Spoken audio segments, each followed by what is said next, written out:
the Seahawks. He's the #1 point producer among the kickers in the NFL.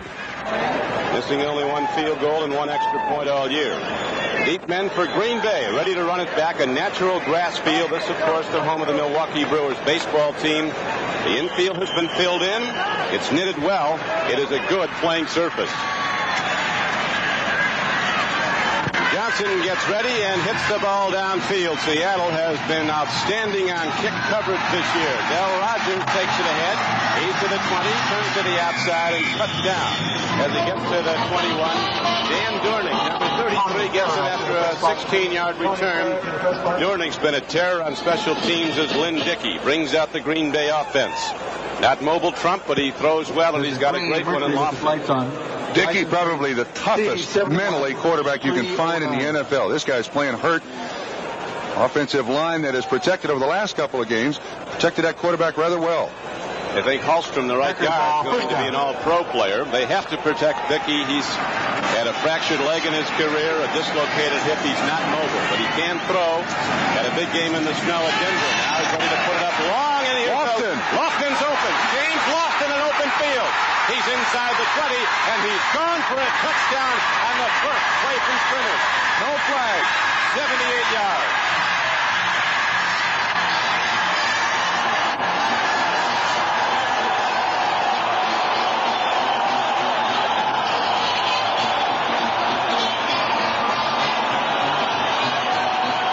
Green Bay, first play of the game. They take the play action, ran motion. Dickey, you saw him kind of pump the thing to keep the safety, the weak safety, away from the coverage, and Lofton with that outstanding world-class sprinter speed out there for a 78-yard touchdown reception. So the Packers strike in a hurry. That Dickey Lofton combo, which has been so potent, comes up with a super big play, and now the Packers look for their 7th point. Albert Del Greco hits the extra point. Brought in. And Del Greco putting up the 7th point, and so with the game only 9 seconds old, the Packers are in the lead 7-0. A week ago, they were down 7-0 after 9 seconds had expired. Now on a replay, you'll watch John Harris when Lynn Dickey pump fakes the football. John Harris, the free safety, is frozen, and that allows James Lofton to become free. Now watch this pump fake. Dickey will pump to the left. Boom. That influences the safety. You'll see him right at the screen right to the left. 44. And all of a sudden it's Lofton versus the corner all by himself. 78 yards and a touchdown. And so we are now ready to kick it off as Del Greco has the ball teed up. Officially, it's ruled a 79-yard touchdown pass play. Not a long kickoff by Del Greco. Coming up to field the ball is Zach Dixon. He's to the 20, and the Packers cover very nicely. Coming down to make the first hit was Alabama linebacker Rich Wingo, number 50.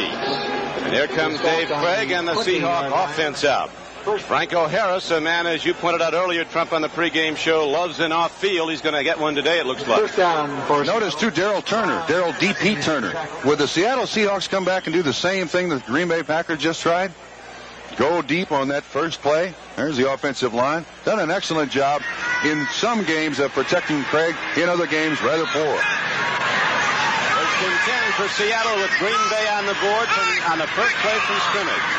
7-0 Packers. Here's Eric Lane running the ball on a power sweep, and Green Bay with some big folks up front. Stuffs it.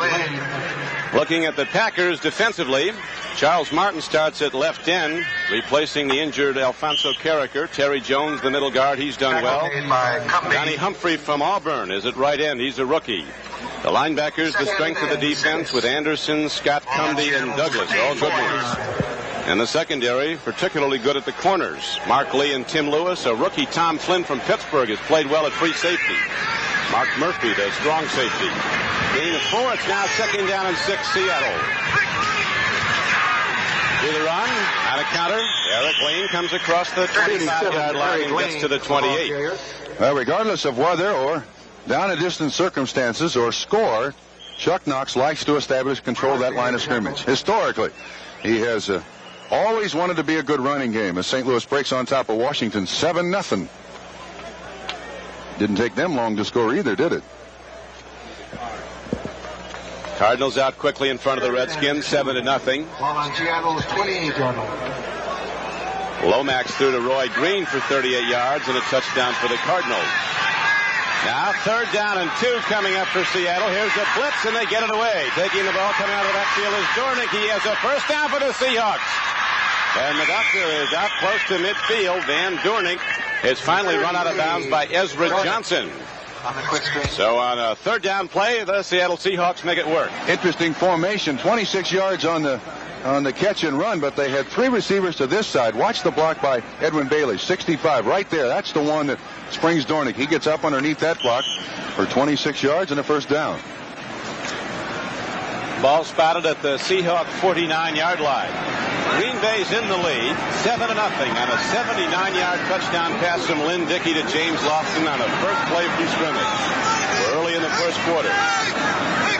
Seattle 5-2 coming in, pitches back, and here comes Randall Morris, the rookie from Tennessee. Too tough to handle, Randall, he likes to call himself. Got him on the 10th round. Scott made the stop. Randall Morris was the leading rusher in preseason and has played very well since coming back off the injury list. Dave Craig, the quarterback, native Wisconsinite. His dad's a Wisconsin State Trooper. Went to now defunct Milton College in Milton, Wisconsin. We understand there's at least 200 people from Milton College sitting here in Milwaukee County Stadium today. So that's the whole town.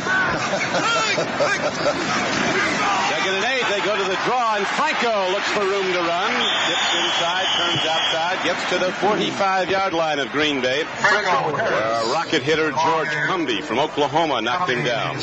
Franco Harris today, Don, could be a big factor in this football game. He is historically a very slow starter. And let's look at it this way. Franco Harris had no training camp. He's now gone through 7 weeks of playing with the Seattle Seahawks. If he's going to respond and carry the ball with authority for the rest of this year, he should start today.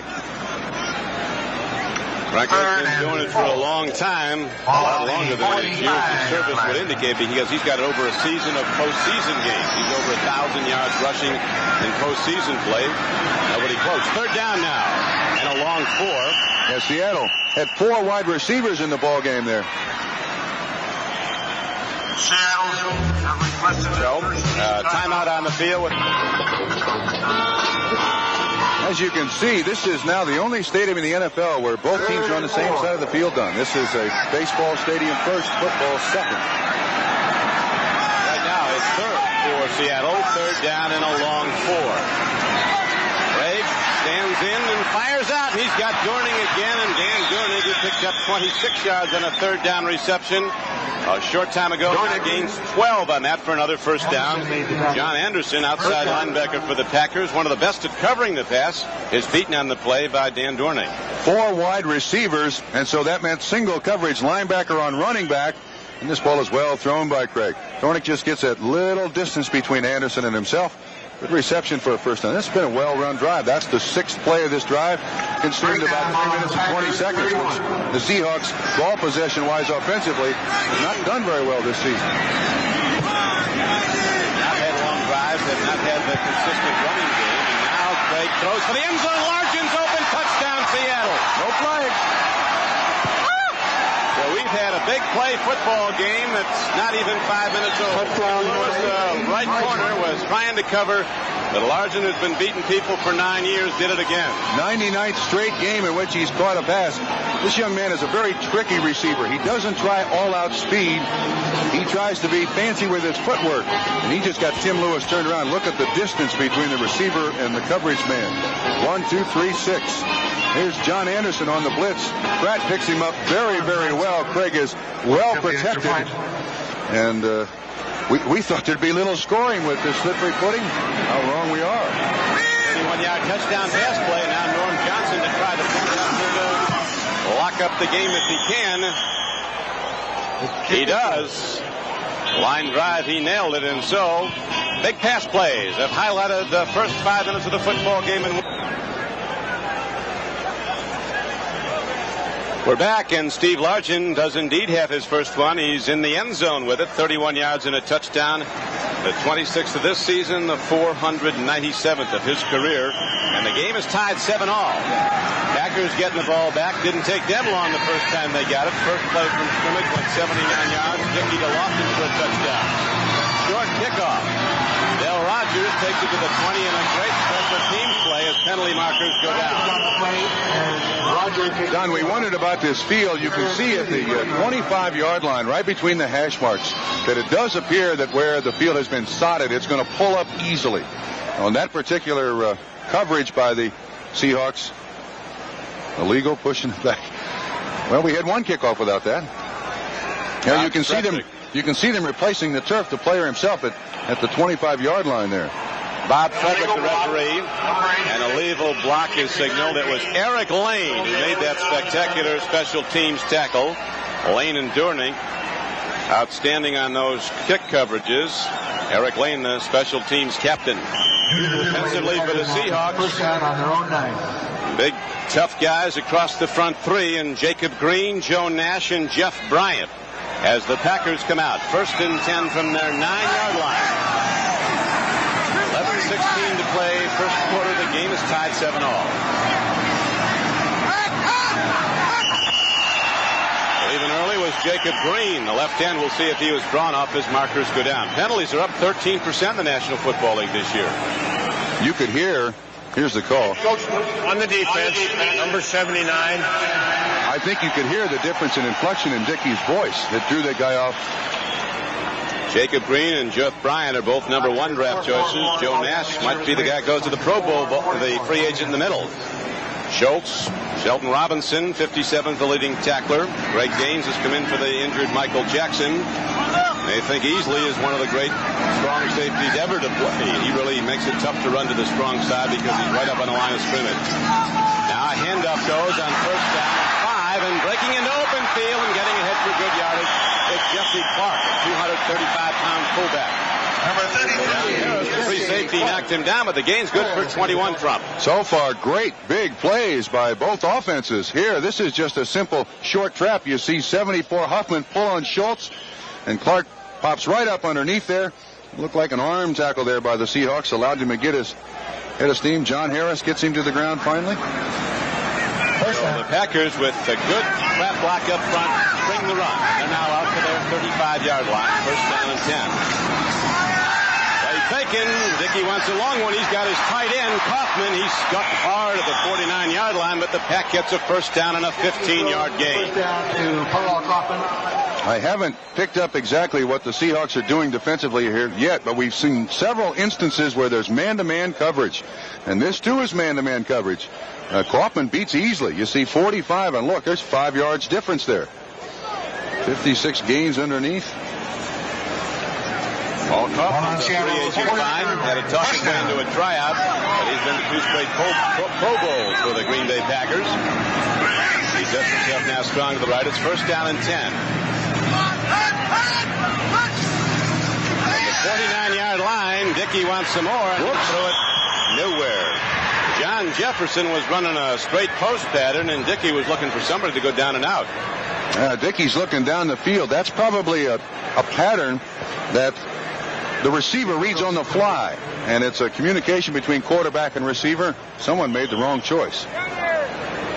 See the field goal games, and now Chicago moving out in front 7-0 over the Tampa Bay Buccaneers on Walter Payton's 8-yard touchdown run. Here in Milwaukee, 7-7. Seahawks and the Packers. Don Criqui with Bob Trumpy. Weather lightening up a little bit. A lot of rain overnight. Field was covered by a tarp. Playing surface is generally good, though. As Dickey, 2nd down and 10, takes a look and guns it over the middle. And the Seahawk linebackers converge on the football. Shelton Robinson and Bruce Schultz knock it free. The Green Bay Packers, with a 1-6 record, are off to their worst start since 1958. Here they finished 1-10-1. And then Lombardi came in, and as they say, the rest is history. Yeah, interesting to note that when Green Bay was Titletown, there are no less than 7 players and Vince Lombardi in the Pro Football Hall of Fame. So you can imagine these people here in the Wisconsin area want more out of this team than they've seen. Steve Trump has completed 2 of 4 now for 95 yards and the touchdown from 79 yards out. 3rd and 10. Goes long, has a man. Ellis turns back. First down, Green Bay. Knocked out of bounds at the 35-yard line of Seattle.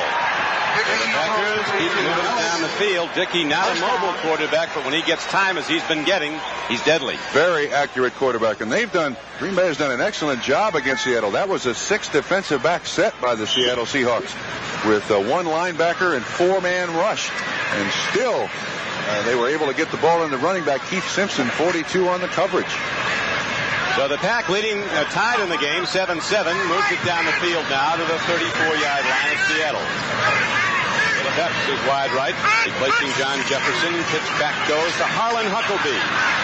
Dipping in and out, he's down close to the 32-yard line. Might have gotten 3 yards on the play. You know, I get the feeling off both these football teams that they run just to keep you honest. They are in this ball game offensively to throw it from any formation, with any motion, from any point on the field that they possibly can, Don. Well, Forrest Gregg says when you play Seattle, you know a Chuck Knox team's going to run it. They're going to hit you with some passes, but they're going to run it. That's the basic philosophy that he's made work everywhere he's been. The Packers are very definitely a throwing team, and Dickey is coming off one of his greatest games ever despite the snow at Denver. Passed for over 370 yards, and now they go to the run to the Packers with 2nd and 7. The ball is taken down close to the 27-yard line. Running with the football on the play was Gary Ellis. This telecast is presented by authority of the National Football League and is intended for the private use of our audience. Any rebroadcast or other use of this telecast without the express written consent of the Green Bay Packers and the National Football League is prohibited. You see the defense change for the Seattle Seahawks. It's now 3rd down and 4, and they've got 1, 2, 3, 4, 5, 6, 7 defensive backs on. Ball on the 28. Well, Hawkins, the secondary coach, puts a lot of people in. Their defense has really been strong against the pass. Now a double reverse, and here comes Lofton. Beats one man and then runs close to first down yardage. He got inside the 25-yard line and looks like he might have it. Lofton with tremendous deep speed. Now go to him on the run a couple of times a game. Dave Brown was the man in coverage. He had him singly all the way and followed Lofton all through the. But watch Joe Nash. See the way that influences that defensive lineman? This is a great play by Dave Brown to make the tackle, though. There's that handoff. Nash is almost there to take it. You can see Brown, 22, coming there to make the tackle. Lofton, a little hitch step, and then allows him the first down. First quarter has gotten the Packers in trouble all season. They've been outscored 3-1, 52-17, but they're playing well in the first 15 minutes today. The game is tied.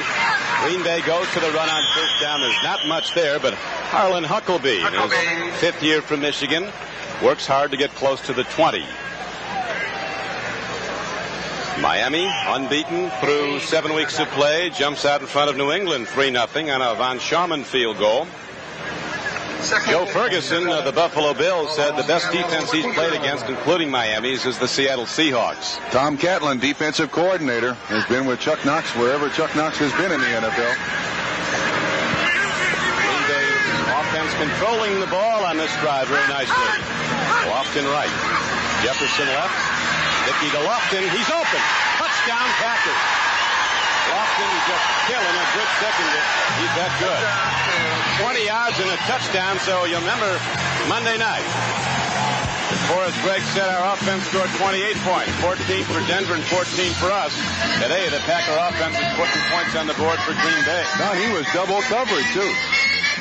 He had Simpson on the outside, had Harris on the inside, and can you blame Dickey for looking to James Lofton? Look at this. Great athletic ability. Turns completely around, and Dickey has the faith to still get it into him. 40th career touchdown reception for James Lofton. 7:26 to play first quarter.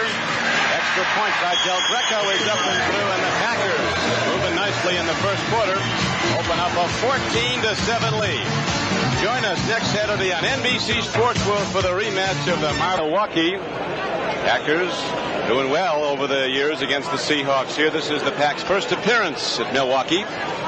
And it's been showtime for the Green Bay passing game as Lofton has caught 2 touchdown balls from Lynn Dickey.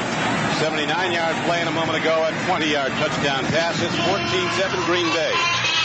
Del Greco again kicks off close to the 15-yard line. Not where you'd like it. Breaking downfield is Zach Dixon, and the Seahawks will get relatively good field position as they send their offense out. 20-yard return. Mike McLeod on special teams coverage for the Packers. Green Bay just went 91 yards in 10 plays, using up 4 minutes.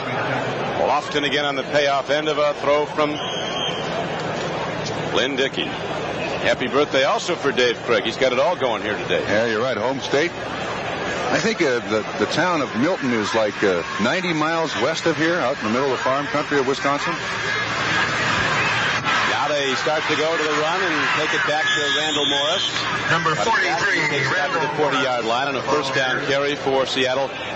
He's going to have a gain of close to 5 yards. On the tackle was Mike McLeod, number 28. Coming into this ballgame, the Green Bay Packers have scored a grand total of 17 points in the first quarter. And today already, 14. So doing very well. Jaworski threw to Kenny Jackson on a long play, 83 yards for the Eagles, touchdown against the Giants. It's second down and 5 for Seattle. First quarter of play, and the Seahawks trail Green Bay 14-7. Markers down as the ball carrier takes it out to the 43. Mike Douglas comes up to make the hit on Franco Harris. Franco in his 13th season out of Penn State.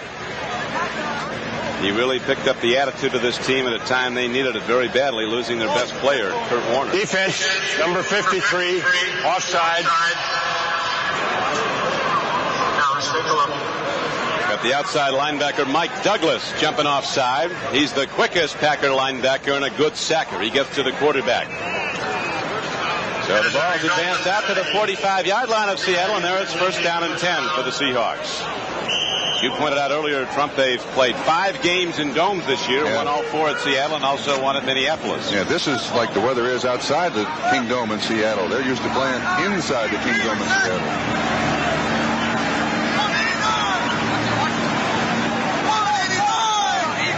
Ray going with the long count, dropping to throw on first down. Here's the rush, and he goes down at the 42-yard line.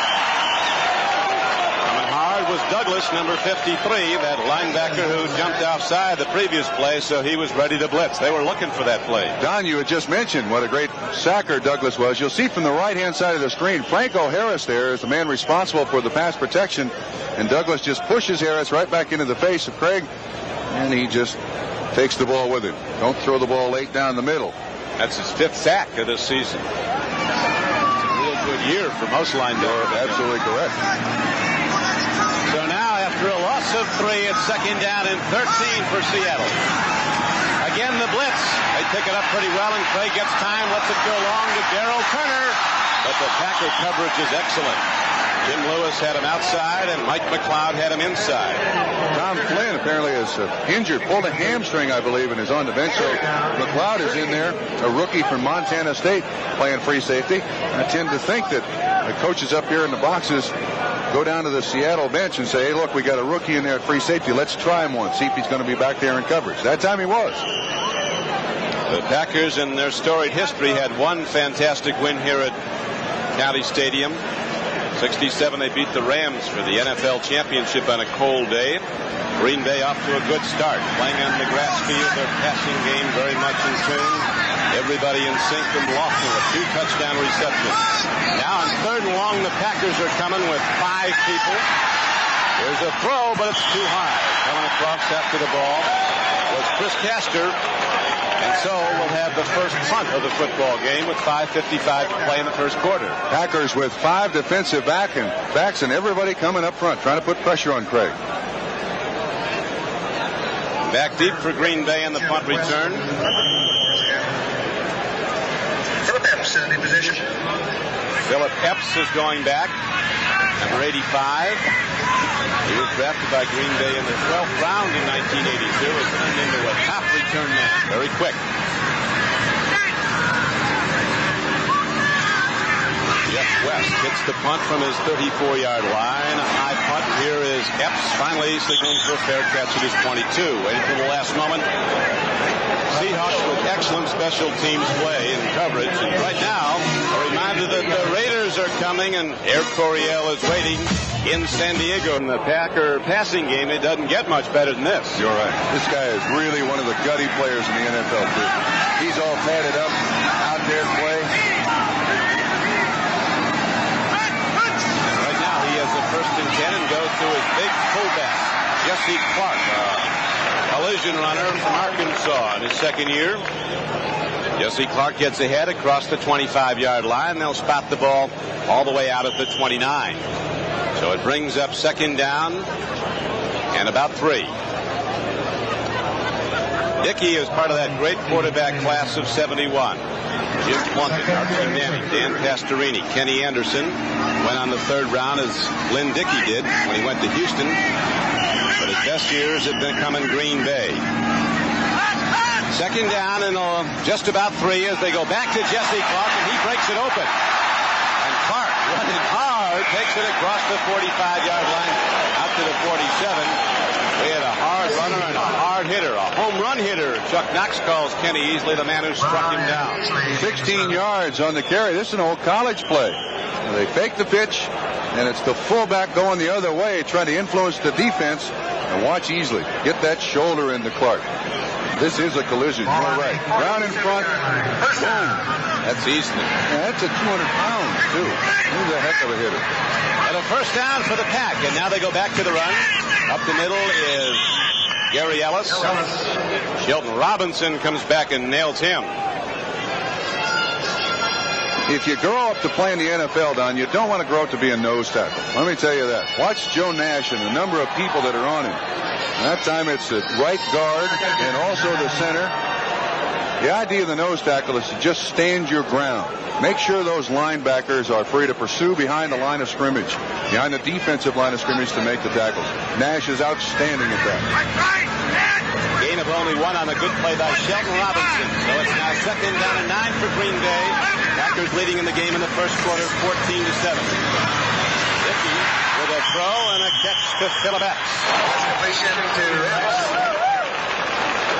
Gary Taylor was the man he turned out on, as Dickey has been absolutely on the mark with almost virtually every throw. Don, you're absolutely right. And so far, the Green Bay Packers have basically beaten the defense that Seattle wants to play the most. They have a 4-man rush, a 1 linebacker, and the rest defensive backs. In that single coverage, they've been open all over the field. Of course, in a field like this now, it does favor the offense because they know where they're going. It's true.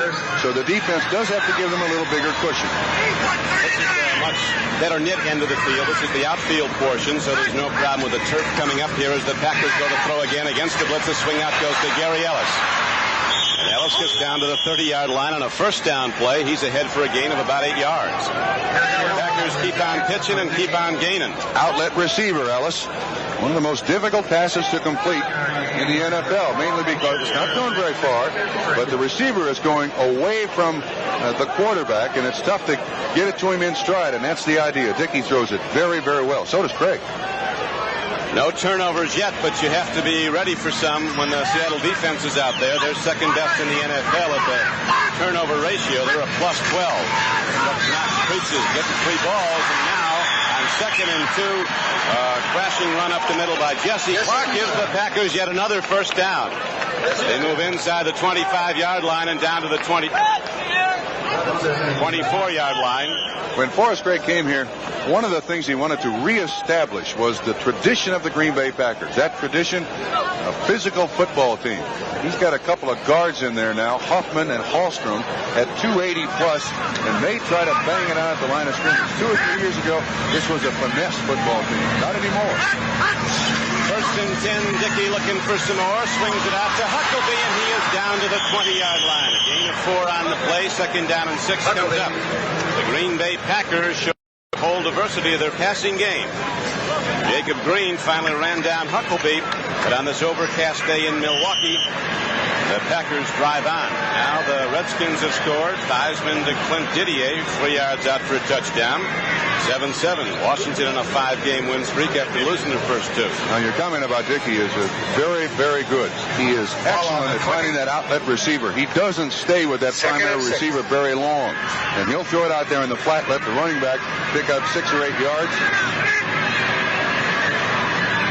2 minutes and 15 seconds to play in the first quarter as the Packers go to a run, and a good one, but there's a penalty marker down. On the play, Eddie Lee Ivory carries. Eddie Lee Ivory getting some work. It looks like it's going to come back here.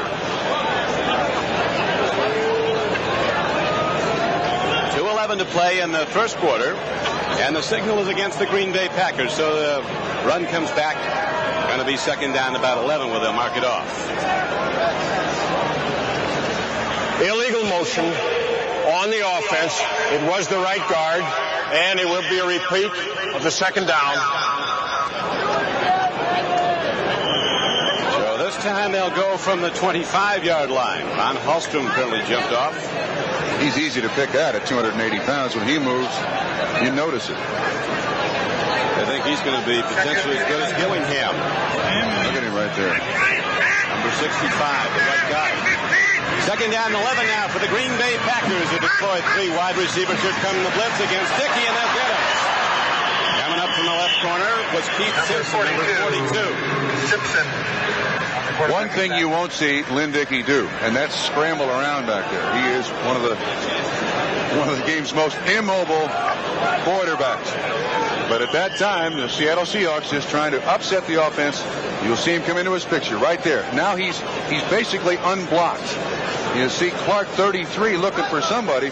Didn't see Simpson. And the first sack of the day for the Seattle Seahawks. And a great second look. Our producer today for NBC Sports is David Neal. Our director, Ralph Abraham, as the end zone camera shows Simpson with the sack. And now it's third down and about 20 yards to go. And Dickey throws and a strike downfield to the 25-yard line.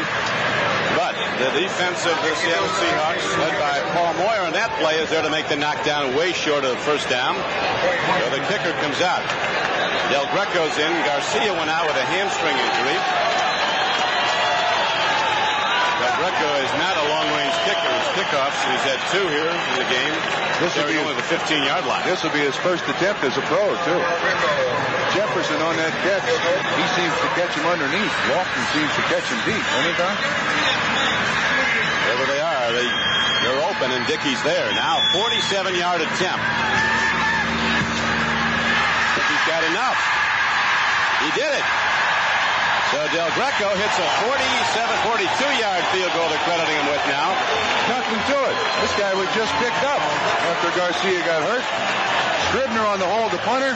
Yeah, what's the big deal? You got it. 1 for 1 in the NFL. So it's 42 yards. It's good, and the Packers go out in front by 10. Waiting, David Hughes is back there with Zach Dixon. They wanted to go to Hughes. Or to Dixon with Hughes to block, and here comes Zach Dixon. 8 to the 15, and the Packers special teams play is excellent. They're up. Sweeping in, Darryl Jones led the way, and there's also a penalty marker down. Don, we've talked a lot this season about how the emotion of the team generally is dictated by the special teams. To this point, wouldn't you agree that the emotion seems to be on the side of the Green Bay Packers? No question. I think one of the big points here, Trump, is that in the previous 7 games, the Packers scored a total of 17 points in the first quarter. They've scored 17 already today in the first quarter, as we have a hold called against Seattle. Pete Axtell, NFL 84, picked the pack. Seattle came in as a slight favorite. Holding on the kick return team, number 52, and it will be a first down and 10. Picked the pack to win the game outright. Max McGee, the longtime great Packer, now one of the radio broadcasters, said we'll win today.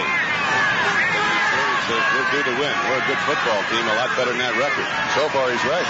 Long way to go, though, and Seattle's a team that's won a lot of games in the fourth quarter. They know how to come from behind, as they did last Sunday against Buffalo. On a first down carry, the Seahawks go to the run and get the ball to the 11-yard line. Franco Harris carries the ball, and George Cumby, seek and destroy man from Oklahoma, makes the hit. Chuck Knox, a winner everywhere he's been. First order of business at every stop, toughen up the defense. Done that. He's done that. You're right. Last week, Chuck Knox's Seahawks averaged only 1.8 yards a rush against Buffalo.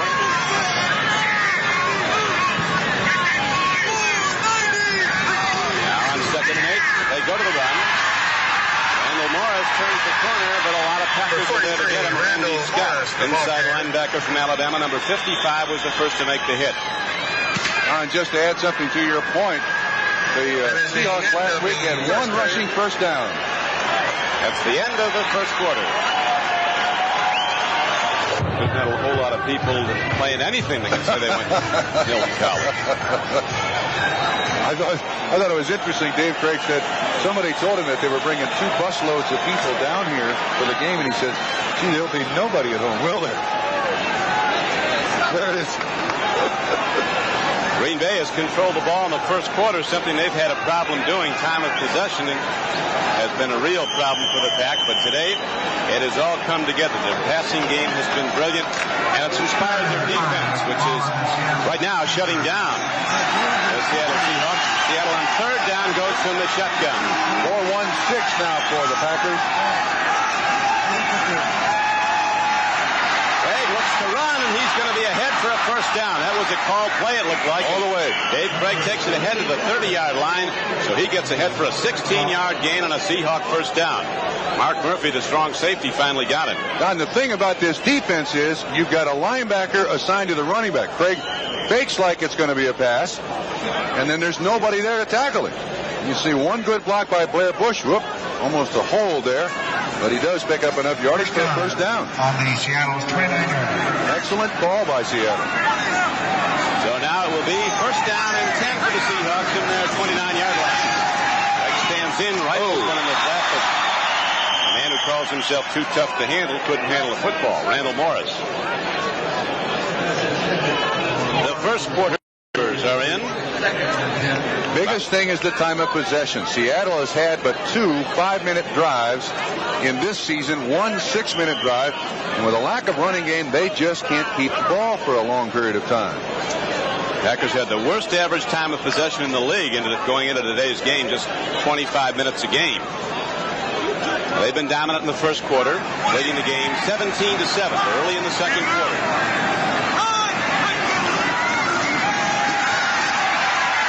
Here's a throw, and is it an interception? No, they ruled that McLeod didn't have it. McLeod's a player, though.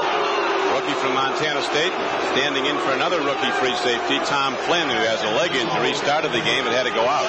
Intended for Largent. This is really rifled in there, but there was a free safety. You see Craig is staying with him all the way, and that free safety McLeod is standing there. Largent does an excellent job to make contact and make sure that ball is not intercepted. If the guy can't catch it, you make sure that the other guy can't either. Craig has now missed on his last 4 throws against this Packer defense. He's 3 for 7 for 67 yards. One big one, of course, the 31-yarder to Steve Largent for the touchdown. Draws there again, Tom. Third 10. So is the rush. Doesn't go long. Going for the ball is Castro. No penalty marker. Now one comes in. There's going to be a call against Green Bay's Eustace Hood. And Seattle gets a big penalty first down. No question it was contact. Yeah, but the guy right in front of the play said he did not throw the flag. The guy from behind the play did throw the flag. You see the rush. The crowd gets up there. Now watch the contact. The guy, you can see the official right there looking at it. The guy 10 yards away throws the flag. Now I wish the officials would say at that point, look, I didn't see any interference. There's contact, but incidental contact is allowed. I don't think there was any intent there by the defensive man to interfere with the receiver's ability to get to the football. But the official marks it off a 36-yard gain on the penalty for Seattle. The drive stays alive. Craig swings it out to big Charlie Young. He's a load, and Charlie Young goes down to the 16-yard line. And now, while there's a break in the action, let's go to NFL 84 in New York. All right, Don Cricky, just into the second quarter in Foxborough, the Dolphins have jumped out in front of New England. Here's the play that set up the touchdown. Dan Marino scrambles on 3rd and 1, finds Dan Johnson at the goal line. Pete Johnson takes it in from there. 10-3, Dolphins out in front. Thank you, Bill. Those guys aren't going to back off, doesn't look like. No. Seahawks. They're playing. They stay healthy. They might be undefeated football team. That takes some doing. They were the last to do it, though. 17-0 and they won the Dolphins. Now there's a penalty marker down as the run takes the ball down to the 15-yard line. We have 13:57 to play in the first half, and the Green Bay Packers lead Seattle 17-7. Don, you and I talked to Chuck Knox before the ball game, and he said the two things that have killed us are penalties.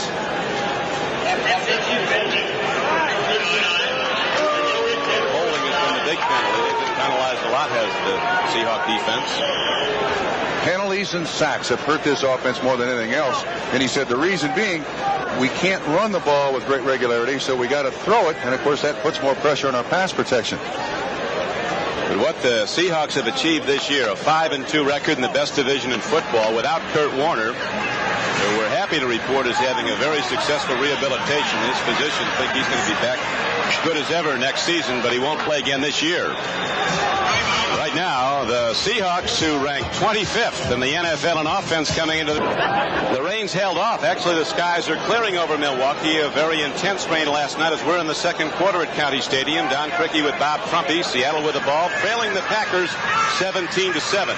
First down and 20 coming up now for Seattle. Oh, over the middle, it's behind Pete Turner. And a penalty marker is also down at the line of scrimmage, and the Pack thinks they have another holding call coming against Seattle. They do. It has been a continuing problem for the Seahawks, the holding call. Dave Craig, a free agent, as is the man who now backs him up, Jim Zorn. Offensive holding, number 59. And first down will be repeated. That's two on center, Blair Bush. Normally someone who is not called for holding penalties. He's got a tough guy in Terry Jones, the middle guard for the Packers. Right in the middle of the screen. You see him right on his nose, and it's more of the Bill Neal's in there now. You can see the right hand. He had a handful of jersey, and they threw the flag on him. Bill Neal, 77, the nose on that play, and he's still in there. And here comes Craig standing in. Swings it out. Franco has the ball. Fires to a loop. Tackles cannot. Douglas grabs him and holds on. Great tackle. Very short gain on the play. Only about 3 yards, and it came on a first and eternity play. First and about 27. Those are the ones that the quarterback loves to look to the sideline and say, Coach, you call this one. I don't mind you calling those first and long distance. The Vikes jumping out in front of Detroit 14-0. That game between Cincinnati and Cleveland is now tied 3-3. It's a must game the way they look at it. They're both 1-6. Steelers leading the Colts 3-0 in Indianapolis. Oops, look at this. 3 wide receivers on this side. Second down and 27 arrive. Out pattern goes to Largent. He's inside the 25-yard line. It'll bring up third and maybe 16.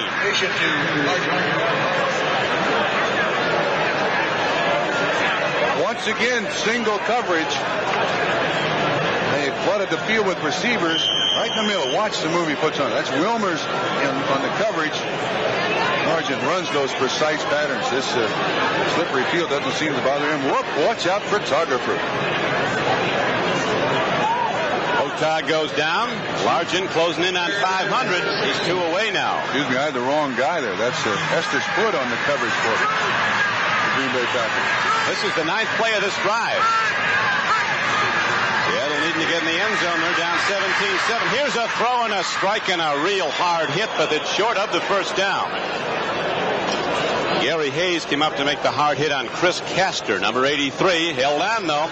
So the ball's advanced down to the 12-yard line, but the Packer field goal unit defending against the field goal comes out as Seattle sends in its kicker, Norm Johnson, who's hit 10 of 11 so far. He's not missed from this distance either. Number 9, Norm Johnson. Johnson, the top kick producer of points in the AFC with 52 coming in. 10 of 11 field goals and 22 of 23 extra points. Zorn the holder. Always a chance that something funny happens here. 29-yard field goal attempt, almost straight away. Plenty of distance on it. And he's through. The kick is good. So Seattle gets 3 points. Cuts the Green Bay lead to 17-10 with 12 minutes and 14 seconds. 14 to play in the first half. Norm Johnson just hit a 29-yard field goal, and he kicks it off for Seattle.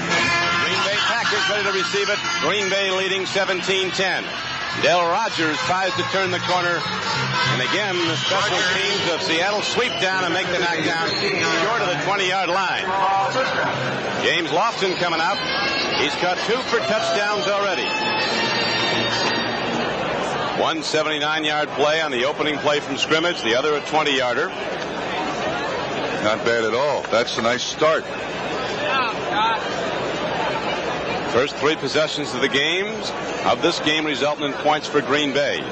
Most coaches, Don, will say that you get 6 scoring chances a ball game. If they get 6, they've made good on 50% so far.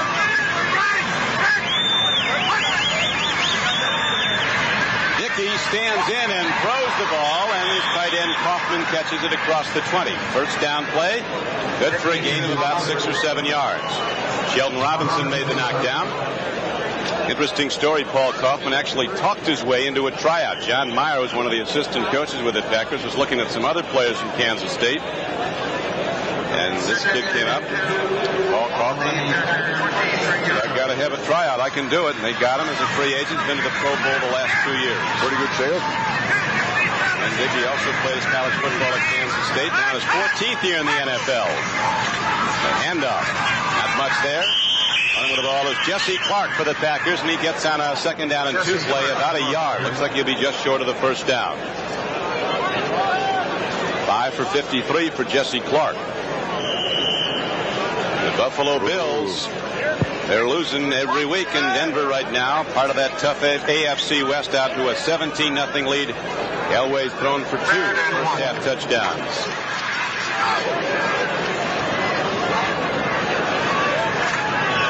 Cincinnati 6-3 now in a field goal game, leading the Cleveland Browns. Riverfront Stadium in Cincinnati. Those 2 AFC Central rivals, 1 and 6 going in. 3rd down and a yard. They go to Gary Ellis, and there's great defense played by Seattle. Strong safety. And he easily comes up again, and so Green Bay has to punt. Well, we go to New York to NFL 84. All right, Don, in Buffalo, the Broncos have scored once again. And watch the strength of this throw by John Elway off balance. Steve Watson makes a nice catch in the end zone. The play covers 52 yards. It's 17-0 Denver over Buffalo. Thank you, Bill McAtee, with 10 minutes and 10 seconds left to go in the first half here at Milwaukee. Bucky Scribner ready to punt the ball for the Green Bay Packers as Seattle trailing in the game at 1.17-7. Now railing back as the weather continues to improve. Lights are still on in Green Bay at Milwaukee. Timeouts left. Seattle's a tough group against the punt. They've blocked 4 this year. 2 against the Bills last week they turned into touchdowns. And it just got that away, did Scribner, and it's not a very good punt. Easily goes over and lets it roll. It'll drop dead at the 47-yard line. So Seattle almost got another one, did force a bad punt. And the Seahawks, trailing by 7, take over the football in very good position. The punt by Scribner, as you see, just 32 yards. So now the Seahawks, the Green Bay Packers lead Seattle 17-7 in the second quarter. Gone the way you look for? Looks like we're inside the scoreboard here, doesn't it? I'm rather surprised.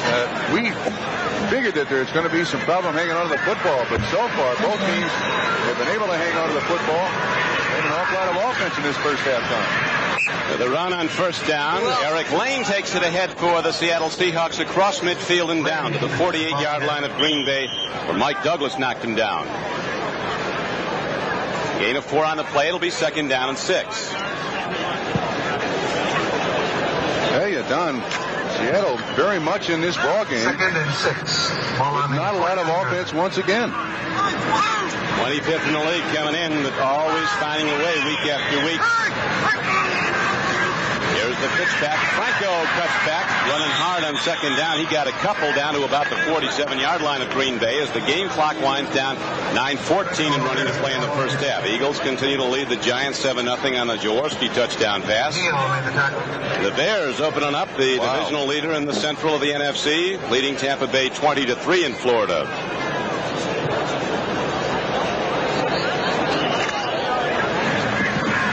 Gregg, the coach of the Packers, has a history of off records his first year at any stop, and then great records his second year.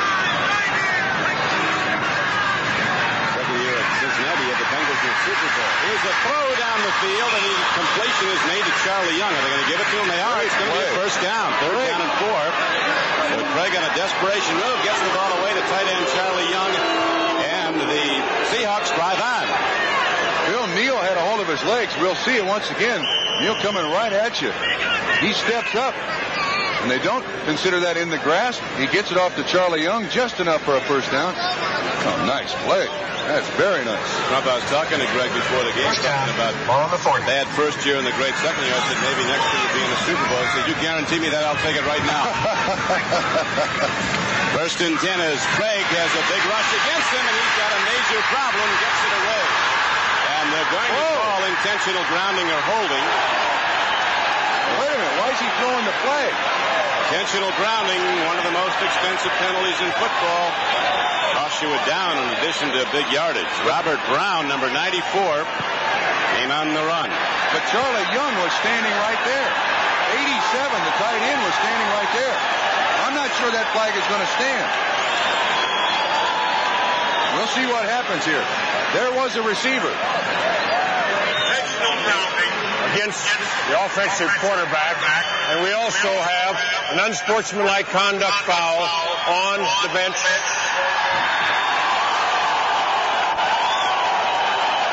Knoxville not on the field, so the call for unsportsmanlike conduct goes against him, so that all of a sudden the Seahawks are back in their own end. And you can see Brown with the pressure that at the end of this pass, there is a receiver there.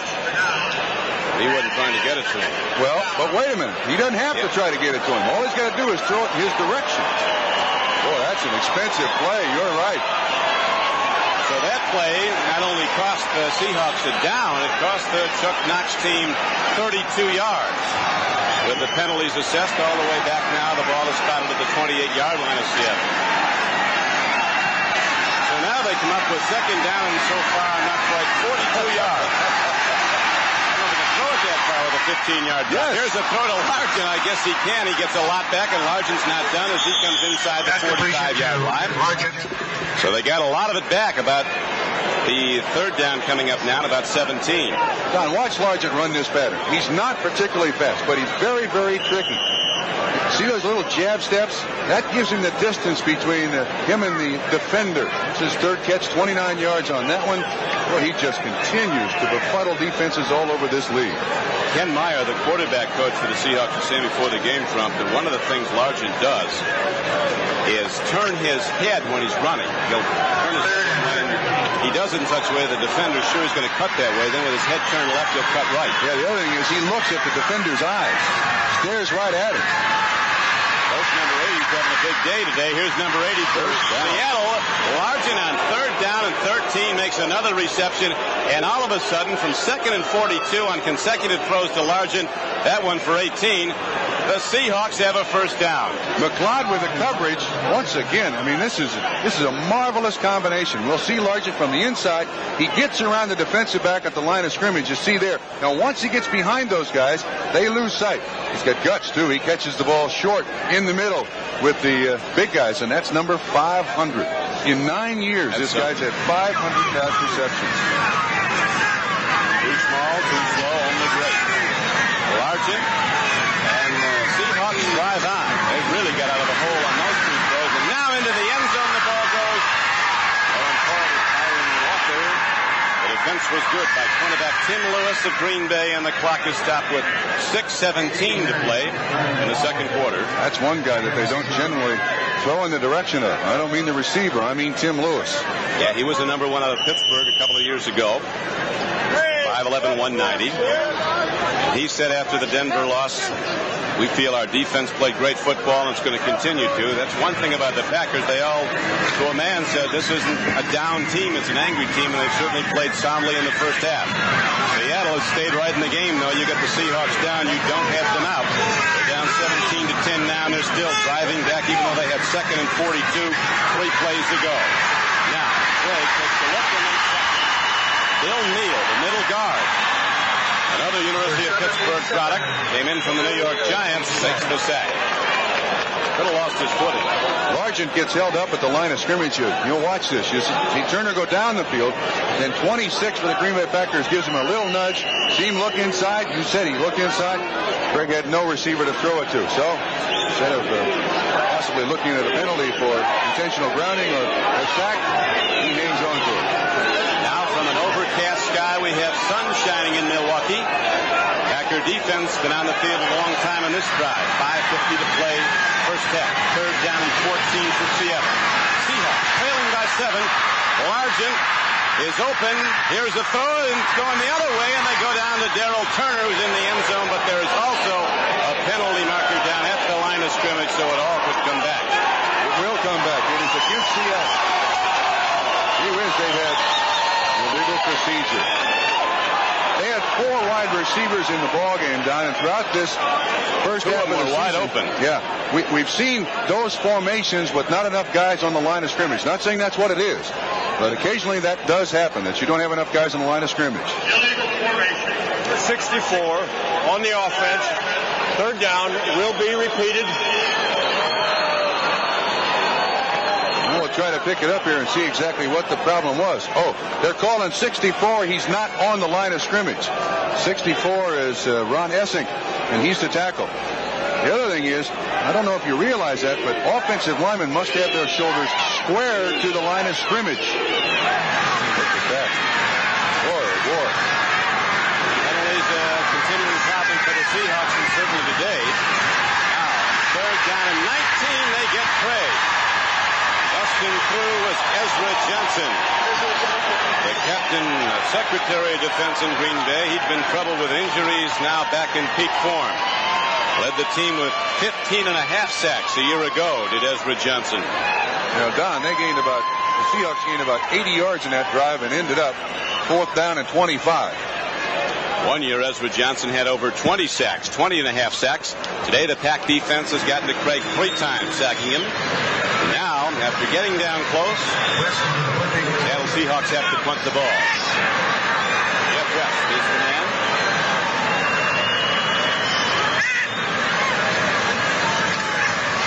Philip Epps is back deep in Green Bay. They angle the kick. Epps goes over for it. Seattle's going to get it back, roughing the kicker. Be Harlan Huckleby going for the block that got Jeff West. You can put him in the hospital if you get the ball first. Yeah, what a drive this has been. Seattle's going to get it back. That's an automatic first down, roughing the punter. Coach Gregg isn't real happy about this whole thing. What a drive this has been. Started at their own 48. That's a no-no. Forrest was saying that he was blocked into the punter. Personal foul. Running into the kicker, number 25. First down. So they get it back. This time, the Seahawks, who've had problems with penalties against them, get a big one, a defensive call against the Green Bay Packers.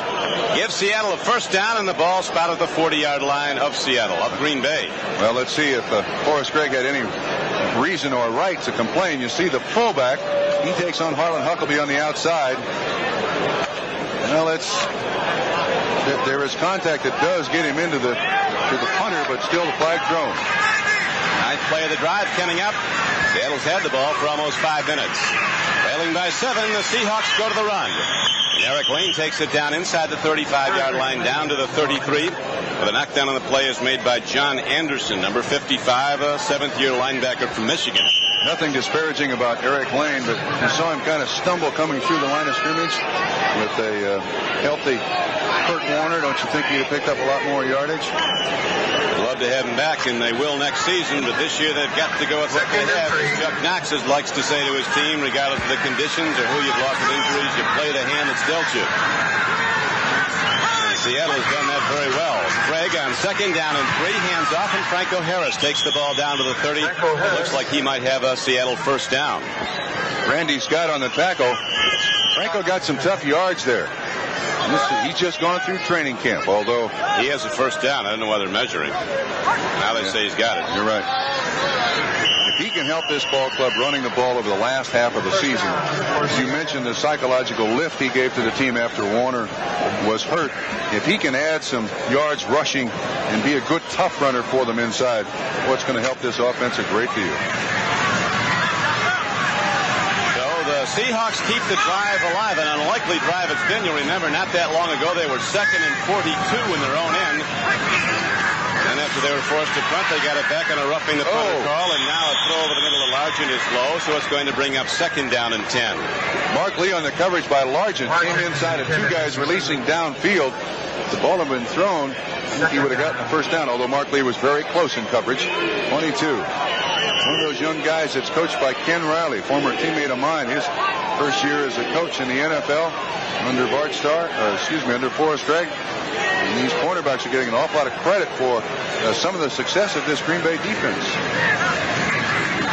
Packer defense in ill humor. They played well Monday night at Denver. As we know, the Pack did not win. And now, on 2nd down and 10, Craig of the Seahawks fires over the middle. An on-target throw to Eric Lane takes the ball to the 22-yard line. Packer linebackers quick to the receiver. Randy Scott and George Cumby. And those 2 guys hit you stop. They are both great tacklers, big thumpers. Scott's not a particularly big linebacker, though. 6'1", about 220. Very active, but an excellent tackler. And Cumby is an undersized linebacker also, but as you pointed out, they're thunderous hitters, very, very quick. Now you look at how Dave Craig's day has gone quite well. He's heard the boos this year, even though the Seahawks are 4-0 at home in the Kingdome. They want more offense in Seattle. Craig says it's good to be having your problems on offense and still be 5-2. He's right. Now he calls that draw again, but this time the Packers are looking for it on 3rd and short yardage. He doesn't get there. But he does run it right up the middle of the field. That'll give his field goal kicker, Norm Johnson, a straightaway shot at it as the field goal unit comes out. Mark Murphy is the one making the tackle. Same call, same play. 33, Dornick is supposed to draw somebody out of there. But Murphy came on the blitz, and he makes the tackle. He almost fumbled the ball away.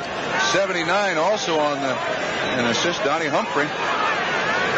Dave Craig came in hitting 51% of his passes, and now as Norm Johnson with a 29-yarder. The last time he tried will go from 39 yards. Gives Zorn holding.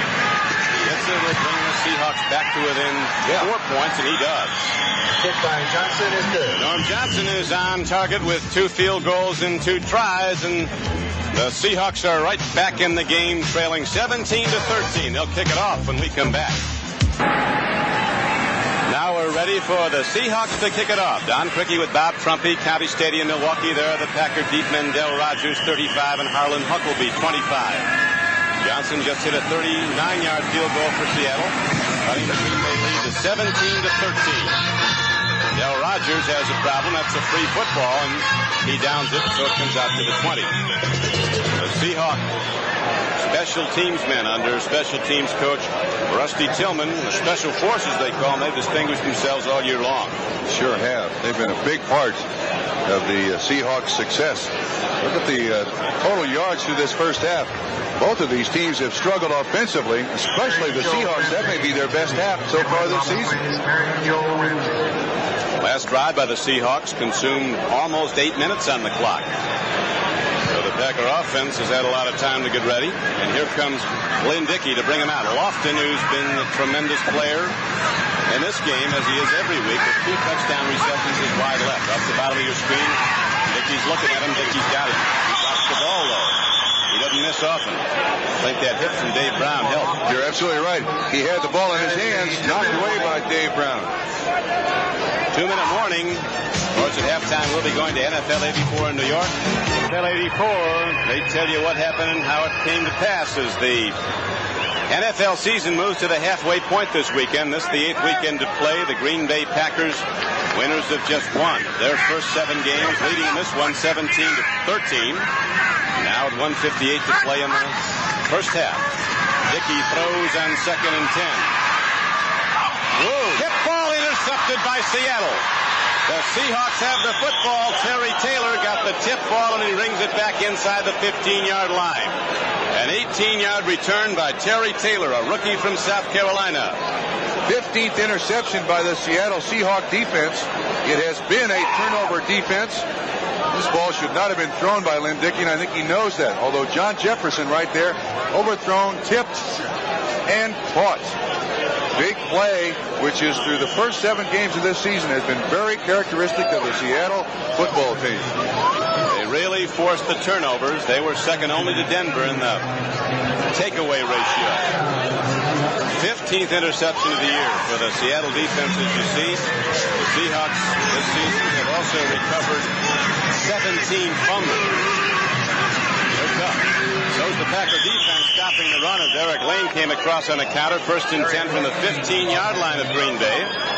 Knocked down right there by Donnie Humphrey, rookie defensive end from Auburn, number 79. The number 1 draft choice of the Packers, Alfonso Carricker, 76, is out for this game after arthroscopic knee surgery. The man who intercepted a moment ago for Seattle was their number 1 draft choice, Terry Taylor from South Carolina.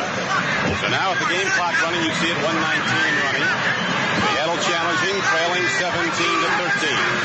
Craig on 2nd and 10. Runs away from trouble. Throws out Largent with the over the line. Penalty markers down. It's coming back. That cost him a down, too. Any illegal pass. Lost it down. Over the line, throwing it. An illegal forward pass. My goodness. Close. Let's watch right from low level camera, and now we see Dave Craig taking his drop. Line of scrimmage was just inside the 15-yard line. He must have had just one primary receiver because he panicked so quickly. A little beyond. Good call. Largent's favorite pattern, that corner pattern, was to take him to the post and turn out at the corner of the end zone. He's caught 1 for a touchdown from 31 yards out in that play. Now it brings up 3rd down and 14.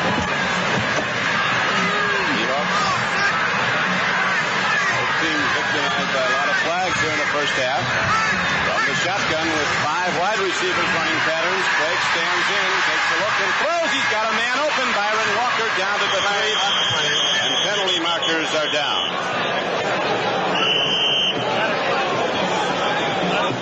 That's in the area of an illegal chuck.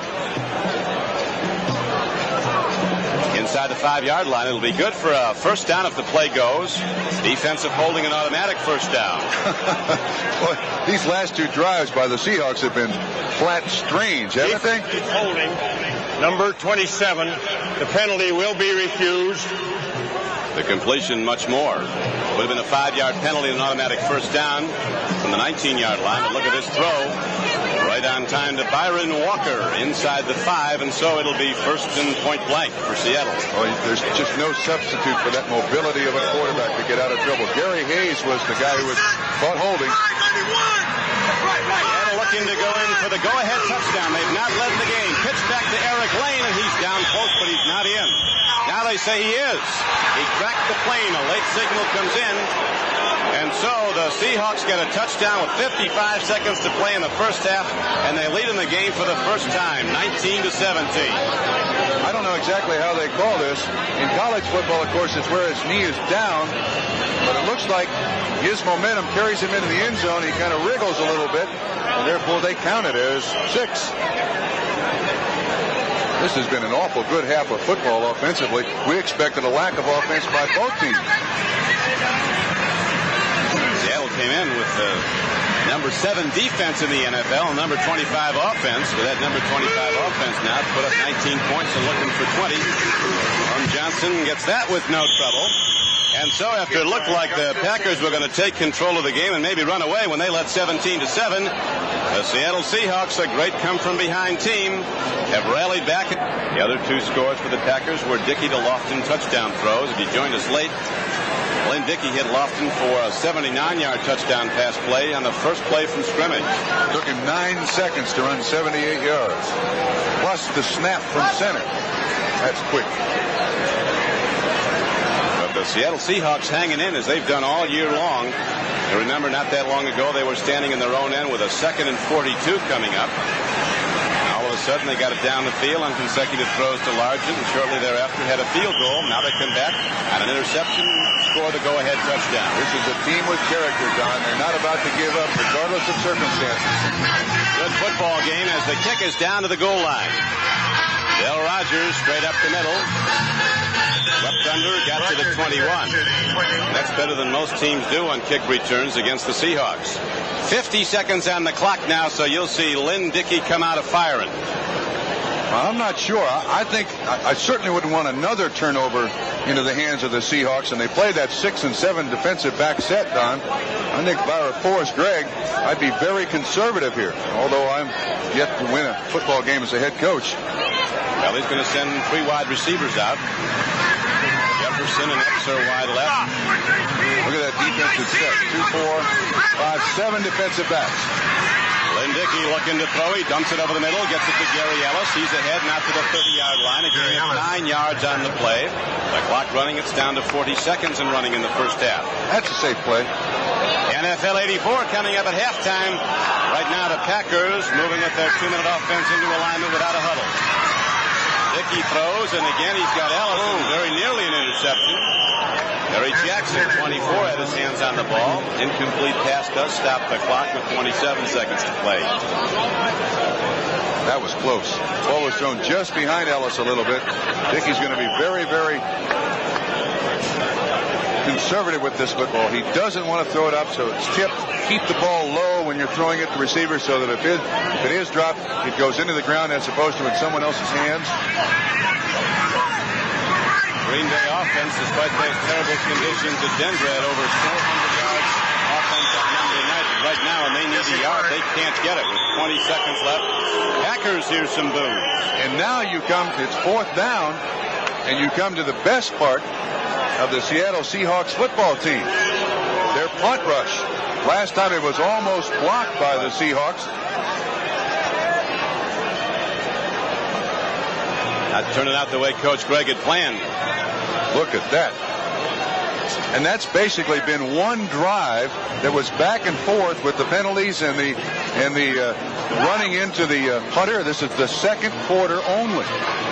First quarter, remember, the Green Bay Packers had a dominance in time of possession. Right now, the pack is pressured as the Seattle Seahawks will have 20 seconds to try to do something. They might do something right off the snap of the ball as Kenny Easley, striker at strong safety, comes out. He's going to return the punt. If they get it off, they got 10 guys up front, and they're coming after him right now. They got 4 block punts. 5 is an NFL record. They'd love to tie that record right here. Gets it off. Left foot line drive. Drives easily all the way back to his 23-yard line. And the Packers cover well on special teams, and the ball is down to the 35-yard line as Easley comes to a flying halt. 46-yard punt by Scribner, a 12-yard return. Just 9 seconds to play. First half. So the Green Bay Packers, who jumped out in front 7-0, then the game was tied 7-7 by Seattle. The Packers shortly thereafter extended their lead to 17-7. Since then, Seattle's taken over the ball game, coming up with unanswered scores, and as you see now, the Seahawks with a 20-17 lead. Going to halftime. Lots of offense here today at County Stadium in Milwaukee.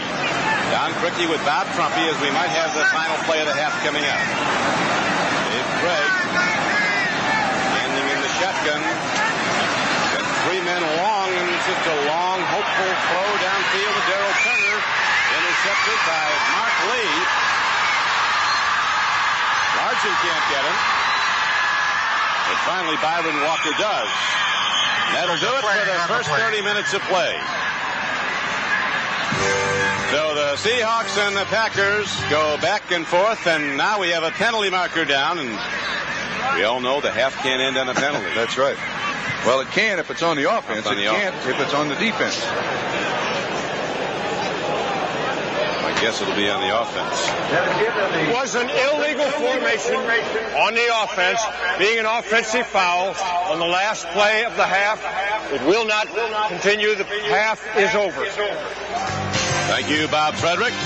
That will do it. Away from home for the Green Bay Packers. They play 5 games at Lambeau Field in Green Bay, and then 3 here at Milwaukee. Of course, home away from home for Dave Craig, a native Wisconsinite from Milton College, quarterbacking the Seahawks, who with those 13 straight points in the second quarter rallied from a 10-point deficit to take a 20-17 lead.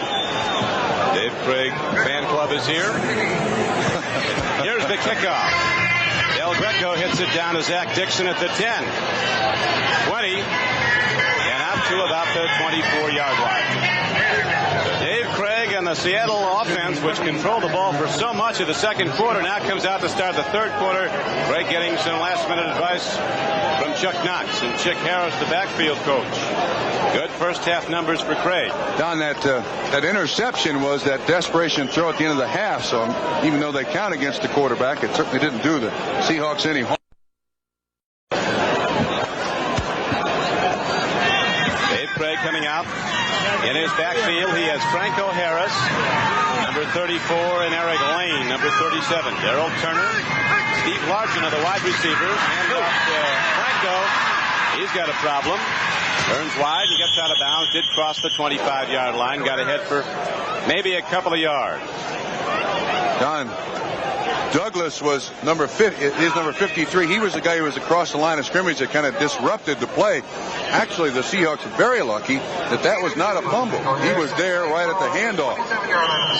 It appears the Packers are going to come out, start the second half, put a lot of pressure on that line of scrimmage with blitzes, just being aggressive at the line of scrimmage. Franco, who came in with an under a 3-yard per carry average for the Seahawks, has only 13 yards and 5 carries today.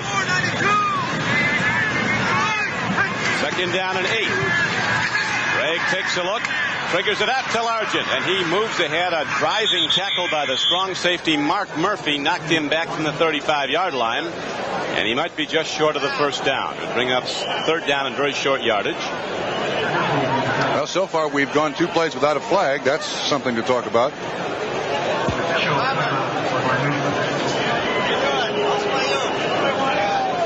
Art McNally, the supervisor of National Football League officials, is here today. Taking a lot of notes next to us. Always does. They mark every call. He's been busy this first half then. We'll be at 12 or 13 penalties in the first half. Something like that. An unlikely game. Packers score with relative ease in the first quarter, moving the ball up and down the field against the Seahawks. First play from scrimmage for 79 yards and a touchdown to James Lofton, but then Forrest Gregg found his team unable to get the offense on the field in the second quarter as the Seahawks controlled the ball on the scoreboard. They scored 13 points then to take a halftime lead. And that's how it stands now, 20-17 Seattle. Seahawks in white, first and 10 Seattle. Swing man is Eric Lane. He is stuck as he gets to the 38-yard line. 2 very tough yards. Mark Murphy was the man who hit him 37. Well, that's the way the coaches draw it up on the blackboard. Stand that guy up and then drive your shoulder through him. Here's Douglas, 53 in coverage. He reads the screen, but is taken on well. He's in there. He does an excellent job. The running back should make the defensive man dictate where the running back goes there. If he shows his head inside, you go outside. If he shows his head outside, you go inside. They got the ball ahead now to a 3-yard gain, a second down and 7 play for Seattle. Eric Lane got a first down. Seahawks running at the Packers and taking it ahead out to the 47-yard line. Inside linebacker Randy Scott made the knockdown. Lane gets up, looks a little ouchy. Chuck Knox, and the play signaled in. Save them some time because you can be in positions on this field with both benches on the same side of the field, Don, where running back or a guard could have a 50-yard run to the line of scrimmage. That's stranger things that happen than fights on the far side of the field, too. That's true. 2 teams next to each other. Now Craig on first and 10, throws to Largent. Protects it with the body. He's inside the 30-yard line and down to the 28. Murphy on the tackle as again the Seahawks strike with that Craig to Largent combination. One of the things that makes this combination, Craig to Largent, so tough to deal with is that before Largent is looking, the ball is thrown. You see Lewis, total zone coverage, and you can see him looking right in the eye. The minute he turns around, bam, 121 yards today, and he's over 500 career receptions today. One of those 5 today for 31 yards and the Seahawks' first touchdown. So the Seahawks drive on after being outplayed in the first quarter. They've taken over this game. Leading by 3, Seattle goes to the run. Franco doesn't find much. Running him down was Charles Martin, number 94. Seattle been getting good offensive blocking though. Ryder at right tackle, Bob Pratt the right guard, Blair Bush the center. Edwin Bailey and Ron Essink on the left side. Don, this is just what Chuck Knox wanted.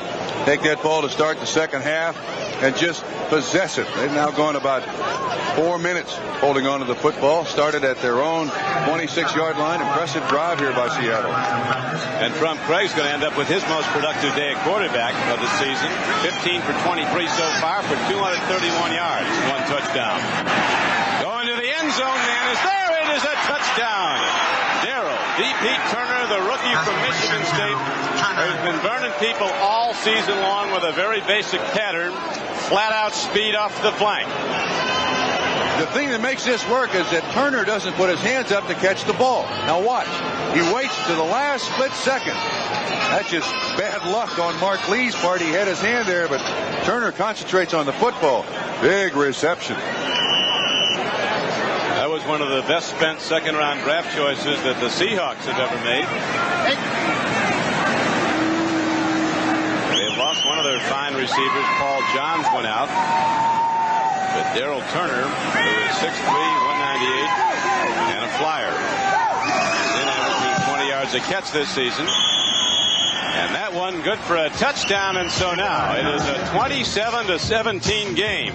The Seahawks scoring 20 unanswered points to come from way behind to take a commanding lead. Start is filled in Milwaukee. Don Criqui with Bob Trumpy as Norm Johnson is ready to kick it off after hitting the extra point. 25-yard touchdown pass to Darrell Turner of Seattle, and the Seahawks have a 10-point lead as the run back is by Del Rogers of Green Bay, and he's knocked down at the 20. On that previous extra point attempt, you notice Jim Zorn, director Ralph Abraham, watch what he does to the ground to try to create a little T. And it's not really a T, it's an indentation. So he knows where to put the ball down, and he's kind of knocking the grass down behind the spot where he's putting it. So Norm Johnson's foot can go right through there smoothly. Did go through smoothly for the 27th point of this game for Seattle. Seahawks lead 27-17. Lynn Dickey goes to the run, and there's nothing there at all. Fumble. Clark lost the football. Packers got it back. Paul Kaufman, the tight end, got it back for Green Bay. Barely. Schultz and Robinson on the tackle. Don, it never appeared that the running back ever really had the ball. No, I take that back. Schultz is able to get his hand in there, and with the strength, he strips the ball away from Clark, and it's loose. There was a loss of 2 yards on the play, though, so it'll be second down and 12 now for Green Bay. All at the Packer 18-yard line.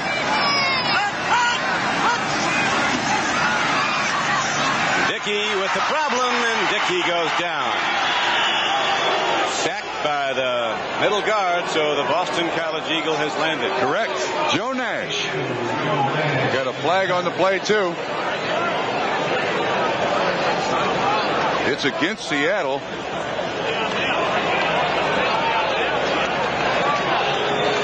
One guy's not too pleased is Jacob Green of the Seahawks. Let's see what the official call is. The flag is thrown down the field. Even though the ball was not thrown, there may have been some illegal holding down. Defensive holding, number 58. First down. They called it on linebacker Bruce Schultz. We pause briefly for station identification. This is the NBC television network. WLUK 11 Green Bay. 10:23 to play in the third quarter at Milwaukee. Seattle, trailing 17-7, is now rallied to take a 27-17 lead over the Green Bay Packers. The Pack has the ball. Don Criqui with Bob Trumpy. Line of scrimmage is the 18-yard line. First and 10, Green Bay. Packers in need of a big play. Dickey might be pitching. He takes a look long at Lofton. Now swings it out as double coverage is on James Lofton. Jesse Clark has some room to motor. And that thundering back runs ahead for a first down. Don, James Lofton is getting a lot of attention. Inside-outside coverage and linebacker underneath. They're three-timing him, and therefore Jesse Clark open out in the flat. Miami, New England tightening up. Now we see Denver extending its lead to 23-0 over Buffalo at the half. How about Kay Stevenson? Well, he's coached for Chuck Knox in the past. He hadn't won a game this year. Eagles maintain a 3-point lead over the Giants at halftime. Bears continue to lead Tampa Bay. As on first down, here's a throw too high for Lofton. Dickey just got it array. You see, he never saw the end result of that play. He was looking at the Wisconsin sky. Jacob Green right in his face, but once again the attention that Lofton is getting. That's Simpson in man coverage, and then watch inside. There's another receiver, Dave Brown. The ball was just thrown too quickly, but Dickey didn't have any choice. Harris on the inside, waiting there. First quarter, Lofton was the big guy. So far, for the remainder of the game, they have not gotten the ball to him. Jefferson goes wide to the left. Lofton comes out right. So the Buffs also in the game on second down and 10, and there's nothing there for Jesse Clark. Dino Mangiero, number 74.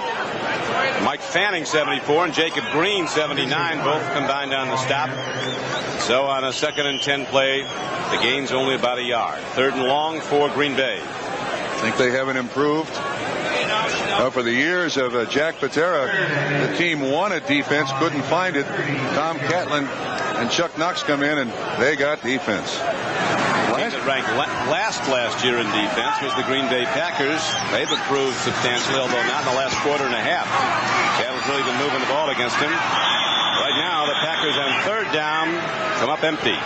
Nothing's working for Green Bay right now. Good pressure on Dickey, and of course, he is pretty set target back there. He's not going to be very mobile, and the defense is rising to the occasion. Forrest Gregg not happy at all at what he's seeing.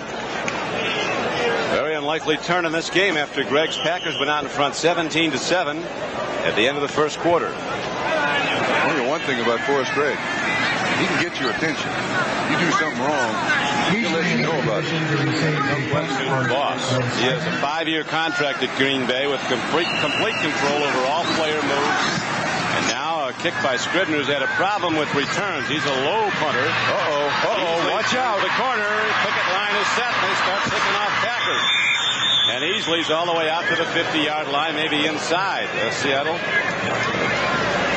Going to be spotted, let's see, out of bounds at the Seattle 48. 19-yard return by Easley. There's Easley. Watch the lane being set up, the picket line. Good blocks. John Anderson, linebacker for the Green Bay Packers, the last guy to make the tackle, and he does. Dickey and the Packers were making the third down throws in the first quarter. Not since. Now the Seattle Seahawks go to the run on first down. Randall Morris takes it, not very far. Packers coming across. Cumby was on the hit along with Tim Lewis, the right corner. Don, this is where Green Bay needs that defense right now to rise up to this occasion. Hackneyed cliche, but still, they need a turnover. They need to stop them right here because the momentum in the second half has so far been on the Seattle Seahawks side. Watch Largent, good pass receiver, but also an excellent blocker. Whoa, he gets Murphy on the ground, kinda. He gets dirty. That can happen down there. That's a wet field. Natural grass track here in Milwaukee as it's now second down and 10 for Seattle. Gregg up the middle. And the Packers running down at the 50. Gained only 2 yards. This is a doubleheader day on NBC Sports. Some of you will see the Raiders and the Chargers meet at San Diego as part of the doubleheader.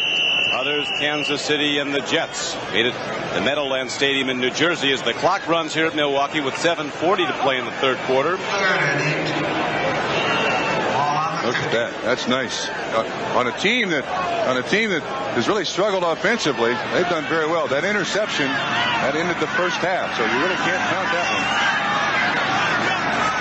Now third down and 8 coming up from the shotgun. Dave Gregg stands in. 4-man rush from Green Bay. Penalty marker down. Again, Dornick makes a third down reception for a first down if the play goes. And again, he beats John Anderson on the outside. 10-yard gain. But a marker down at the line. John Gregg is slow getting up. He got hammered. Once again, single coverage linebacker on running back Dornick. And I think it's going to be against Seattle.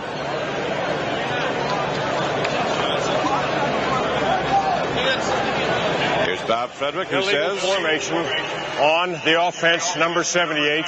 We repeat, third down. Steve August in a right tackle, call for Bob Bob Ryder, rather. Right tackle called for the illegal formation. So it will now be third down and 13 coming up. Bob Ryder from Tennessee, former New England Patriot. Look at that.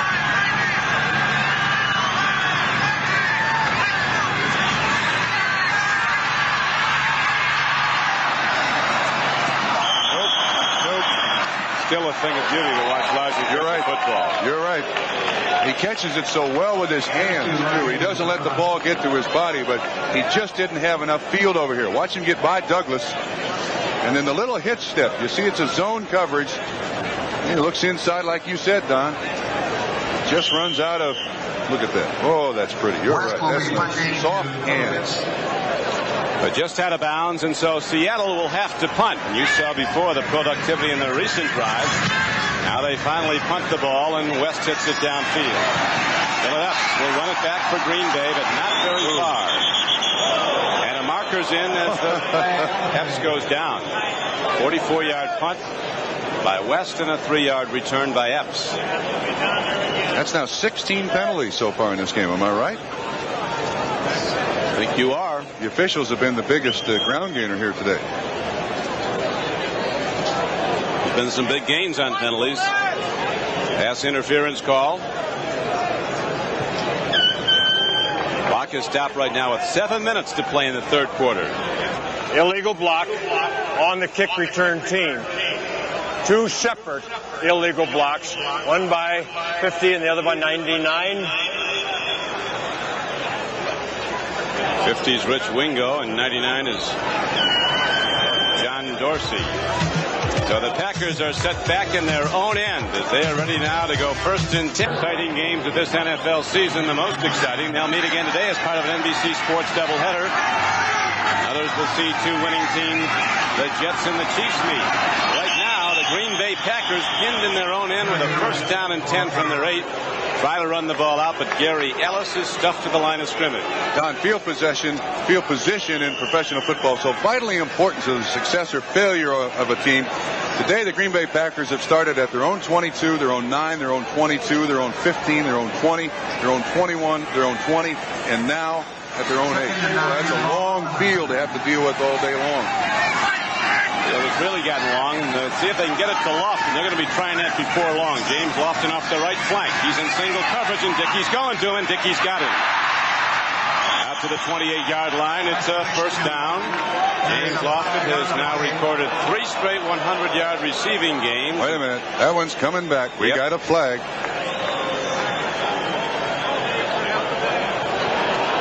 They finally got Lofton in one-on-one coverage, and he just turned in, and Dickey was right there, but as you point out, there's a penalty marker down, so it comes back.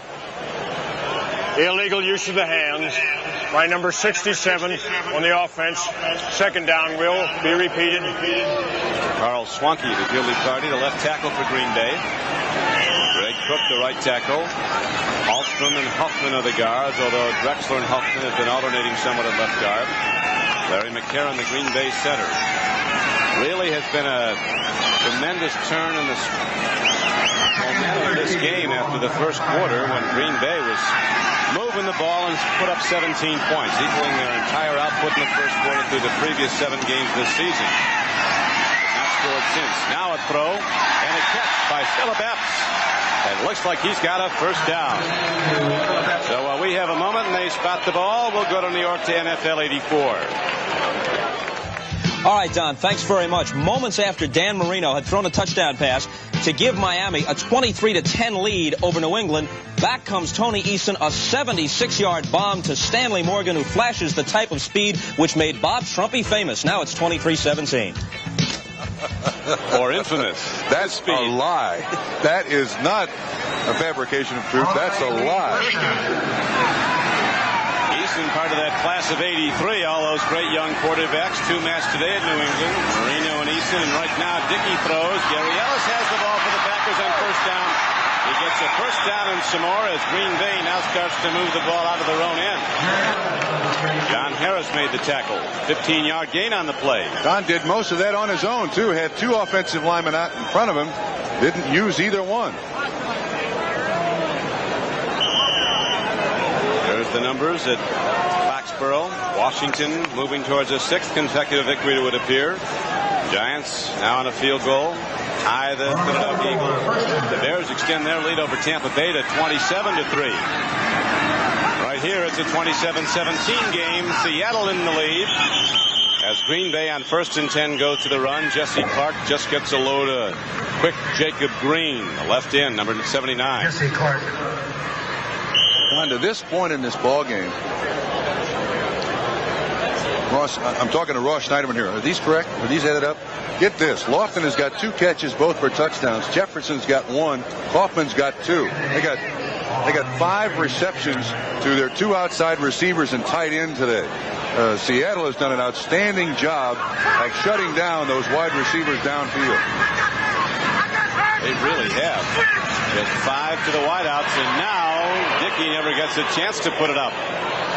On the rush comes a blitzing linebacker from Tennessee, Greg Gaines. That's the 2nd sack of the day for Seattle's defense.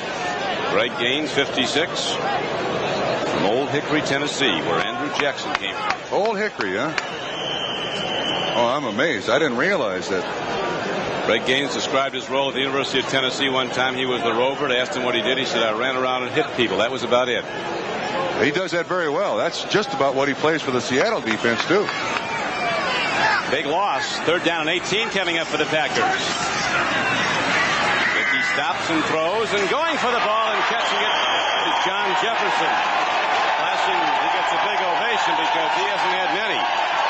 3 times an All-Pro player in 3 years at San Diego. He's not had that production since coming to Green Bay. When he came here, Lofton was the big gun, and Dickey goes to Lofton most often. But this is well run, right at the 1st down marker. 19 yards, keeps his feet in bounds. 1st down, Green Bay. Jefferson has talked openly about leaving the Packers because he hasn't been getting the ball. Where's he going to go? He's got the big contract. Like to go back to the beach, I think. Yeah, well, he's not in control of that, unfortunately. The Packers are. Catching more, they might help him. That's true. That was a big catch for Jefferson and the Packers, and now a swing pass goes out. Jesse Clark, 1st down. He thunders out to the 49-yard line. Got about 4 yards. It'll be 2nd down and 6. Gaines, the outside linebacker, again knocking him down as the 3rd quarter now winds down to 4:40 in running. And it certainly appears that Seattle's idea defensively was to keep as many people back on Jefferson, Kaufman, and Lofton as you possibly can, and let the ball go to the running backs coming out of the backfield. Ellis, Clark, and they got about 6 catches between them. Packers running out of varied formations now. They send Jefferson in motion. Dickey doesn't even look at Jefferson though, because he's got Lofton with him. And he's down to the 27-yard line. He's looking at Lofton right from the snap. Hey, I don't blame him. When you give Dickey time to throw, and Lofton with that great speed, of course the defensive backs are going to give him a cushion. He's inside Simpson. This is a double rotation zone. And then he just breaks it. It's not much of a pattern. You see 53 there can't quite get his hands on the football. That's Keith Butler. Well thrown by Dickey. Another 1st down. Big day again for James Lofton. His 25th career 100-yard plus game. Had a 200-yard game in the snow Monday night at Denver. That was his best ever. Caught 11 balls. Swing pass goes out to Kaufman. Now the Packers starting to look tough on offense. Bring the ball down to the 22-yard line of Seattle. Yeah, and they're getting it to the wide receivers and to the tight end now. Hoffman left alone as they've got to give a lot of attention now. Miami's put up another one. Consider all the people they've lost with the injuries. The last was a Dan Marino pass to Mark Clayton from 15 yards out.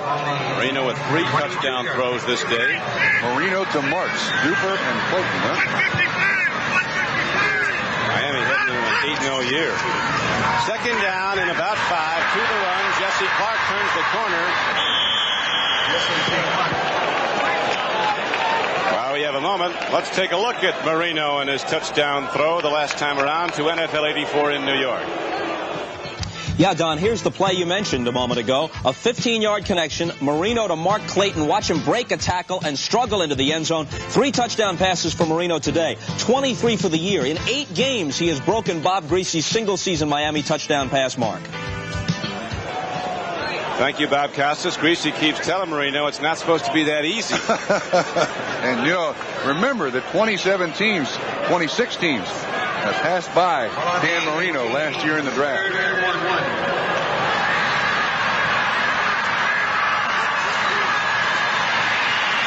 Third down and less than a yard, and the Pack tries to power the ball at Seattle, and they get it far enough. It's a first down. Very important at this point. The Packers take it in. No question, Don. This is certainly the thing that kind of gives them a resurgence, because you remember the second quarter was basically all Seattle. This is the first time that Green Bay has had the ball for any length of time, and they have not scored since the first quarter. This is very important. And it's been the sustained drive they've been lacking. This drive, you'll recall, started at the 9-yard line of Green Bay. Now the Packers have first and 10. 17-yard line of Seattle. Seahawks lead 27-17. Third quarter. Dickey throws. Lofton was interfered with. No flag. Packer fans think so, but no flag. Harris fell down, lost his footing. That's Simpson on the outside. Little slant inside. Simpson falls. Whoa, wait a minute. Remember when they threw the flag before on interference? Well, that's certainly no different than that particular play. That's highly questionable. When you sit up here, Trump, everybody's a coach with 20/20 hindsight, but I'd go to Lofton all day. I don't think anybody can cover him. I would agree with you, and I tend to think that they should have had the ball at the 1-yard line right there. 12 plays in this drive so far, 75 yards for the Green Bay Packers. They've used up 5 minutes. Third quarter is down to 2:02 to play. And now Lynn Dickey's going over to get some. James Lofton, a fabulous athlete with 4.3 speed, goes into the end zone. No call, as the free safety John Harris came over and blocked him as the ball came in. Yeah, why is that not interference? I don't know. Somebody found out. Apparently because nobody called it. Well, that's the answer to the question that I wanted. Reagan Knox, the counterpart, says the sun has broken through. Dickey with 17 throws completed out of 24. 278 yards and 2 touchdowns. Now he's looking. There's the throw. Lofton has it. Inside and down to the 8-yard line. George Sefcik, one of the offensive coaches for Green Bay, said of all the attributes that Lofton has, speed and great athletic ability, maybe as great as his concentration on the ball. Delay outside. That's what that call was. Now, this is his 4th straight 100-yard receiving game. Watch this. He delays inside and then goes back outside. No timing. He's just trying to take advantage of a seam in the defense. Well done. You know, when they started getting the ball to Lofton, Kaufman, Jefferson, all of a sudden this offense came alive in the fourth quarter, in the third quarter. Big play here, 3rd and 1 for Green Bay. They've moved the ball all the way downfield from their 9-yard line at the start of this drive.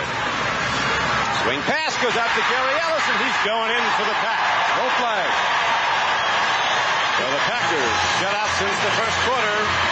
Sustain their best continued drive of this football game, one of their best of the season, maybe the best, if they go all the way down the field. Gary Ellis on the payoff end of an 8-yard throw, and it's a touchdown for Green Bay. Oh, this is an impressive drive, 91 yards. You see the confusion at the line of scrimmage. An excellent block by Clark to keep the hands of the defensive linebacker out of Dickey's face, and it's just a foot race to the end zone. Now Chuck Knox and his Seahawks will get the ball back. This game has certainly swung a lot of ways, has it not? It really has, by quarters.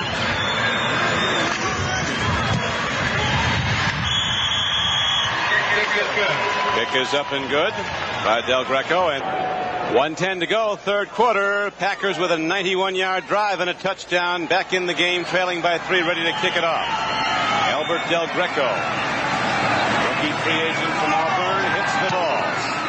Kicking down deep for the Seattle Seahawks at the 10. 20. Out to the 26-yard line. Next Saturday on NBC Sports, as you just heard, PBA Bowling, the best in the world, continue their fall tour on NBC Sports with the Indianapolis Open. That's next Saturday here on NBC, 3 o'clock Eastern Time. The Packers drive, officially 92 yards. 5:50 was used on the clock, 14 plays. Art McNally, was supervisor officials for the NFL, sitting in the next booth over, told us during the timeout the reason there was no flag and when Lofton went into the end zone was bumped is because in the opinion of the official covering, he wasn't interfered with. Judgment call. Here's a handoff. Running the ball is Randall Morris. First down carry is a pretty good one for the Seahawks. They get it out to the 30. George Cumby made the stop, 52 for Green Bay. Now this is the point where the Seattle Seahawks must possess the ball for an extended period of time. They have had that problem throughout this season. They allow their opponents to stay in the game because they just can't keep the other team's offense off the field for that long. Two receivers in this game. The other sides had little luck covering. Lofton of the Packers and Largent of Seattle. We're down to 27 seconds to play in the third quarter, and the clock's running. Seattle with the ball, leading 27-24. Hard run, straight ahead is good for a Seahawk first down. Donnie Humphrey comes up to make the hit on David Hughes. 46, David Hughes. And that'll be the final play of the third quarter. First down. The Green Bay Packers, with that last touchdown, make it very tight heading into the final 15 minutes. That's the end of the third quarter. Today's game is brought to you by Mazda and the full line of sophisticated Mazda products. By Castrol, motor oil engineered for today's smaller, higher revving engines. And by the American Express card. Don't leave home without it.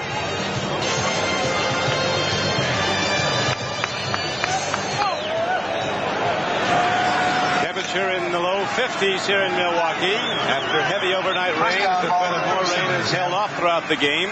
Playing field, particularly at the end, the Seahawks are on, is a little bit damp. Footing not too certain. Right now, on 1st and 10, David Hughes goes to the run for the Seahawks and gets to the 39-yard line. Seattle wanting very badly to sustain offense here and keep that Packer offense off the field, which just moved 92 yards for a touchdown. Don, you're absolutely right. The idea of the offense here is cool off that Green Bay offense, eat up a lot of the clock, and at least make it a long field once again for the Green Bay Packers if they do get it back. Field goal would be very helpful here. They got to be conservative too, because Packers trying to come up with the ball. Second down and 8, Seattle. Packers come in, a big rush. Craig gets it away, and Charlie Young dove back at the ball, and they're going to give him the catch.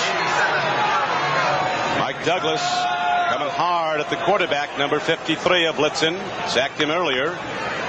But Craig got it away, and Charlie Young caught the ball. It'll bring up third and short yardage. An excellent job by Craig. He throws the ball low so that it's not tipped, and nobody can get to it. You see Charlie Young, it's just go down, turn around. And if he'd have gotten 2 yards deeper and he had time to get there, it'd have been a first down.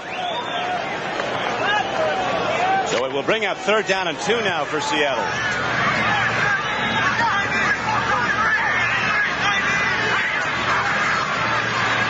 Dave Craig over the middle, and he's got Charlie Young, who planted himself firmly up the 50. Good enough for first down yardage, a gain of 5 on the play, and the Seahawks get 4 new downs. Now, you know what both these quarterbacks do extremely well is look off people. That time, Craig didn't look at Charlie Young until the last split second. He was looking out in Largent's direction, and then he comes back to Charlie Young. He has faith in that he'll be here, and the linebackers don't know where he's going to throw it. But Buffalo might have run up the white flag this season, down 30-0 in the third quarter, heading towards their 8th consecutive loss and their worst of the season. Randall Morris turns the corner for Seattle on first down and gets down to the 48-yard line, where inside linebacker Randy Scott ran into him, along with George Cumby. Vikings had a 14-0 lead, you may recall, in that game. Now the Lions have come back to trail by 4 at Minneapolis. The Steelers, leaders of the NFC Central, extending their lead to 13-3 over the Colts at Indianapolis. AFC Central. And the Giants and the Eagles tied 10-10 in the third quarter at Veterans Stadium in Philadelphia. Bears back in form. Started off fast, had some trouble, and now they're rolling again. Leaders of the NFC Central. Second down and a long 8 for Seattle. 48-yard line at Green Bay. Whoa! And a blitz, and this time it's John Anderson coming in. The Packers' 4th sack of Dave Craig in the game. Now he was untouched. They either took advantage of the alignment of the offense or a running back missed a blocking assignment. He was totally untouched. And you can see his helmet right there. You see a running back just kind of waltz right by him. That's a missed pickup. They had everything up in pro football in computers, and I forget how many points it's worth, but a sack translates into something like 4.5 points a game. It's a very valuable commodity. Right now it sets Craig and the Seahawks into a 3rd and 17 play. They've hit a lot of these, though, and they're going to again.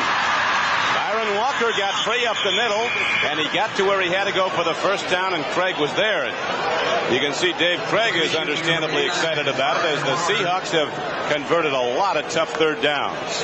When they've needed to, it seems the Seattle Seahawks with that 4-receiver offense, which is what you're looking at right here, are able to get past the linebackers and underneath the defensive coverage. There's Largent. Throws it right over his head. Oh, that's a great shot. And he can't find his feet to get up, but it's still enough for a first down.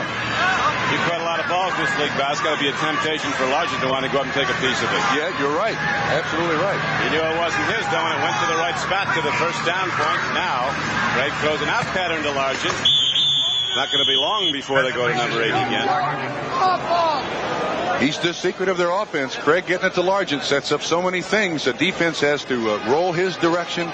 They have to constantly keep track of him. He's a tricky little receiver. He catches the ball well in a crowd. He catches it any way you throw it to him. Ross Schneiderman, our NBC statistician, totaling up a lot of numbers here on the throws. 6 receptions now for Largent, 126 yards and a touchdown. See, Craig, a winning pitcher for Seattle, 12 and 6 as a starter since he took over for Jim Zorn. That's not a bad guy to have on the sidelines when he's needed. Jim Zorn had some great years at Seattle, and he might have some more before he's done. Eric Lane runs the ball. And once again, momentum keeps swinging back and forth across the line of scrimmage. Craig encouraging his teammates. And this drive started at the, 25-yard line. And they possessed it for quite a while. This will keep that Green Bay offense on the sideline. You can't score unless you're on the field. Packer defense, which was so weak a year ago, has improved markedly under Dick Modulewski. Says our basic philosophy is take it to them, batter people. That's how you play defense. Here's a handoff going to Eric. Lane cannot get, does he maybe, get inside the 28-yard line for the first down. It's close. Not much there from the Packer defense, though, and going to be close enough to measure, so the clock is stopped with 10:12 to play. Easier with all the wide bodies are up there.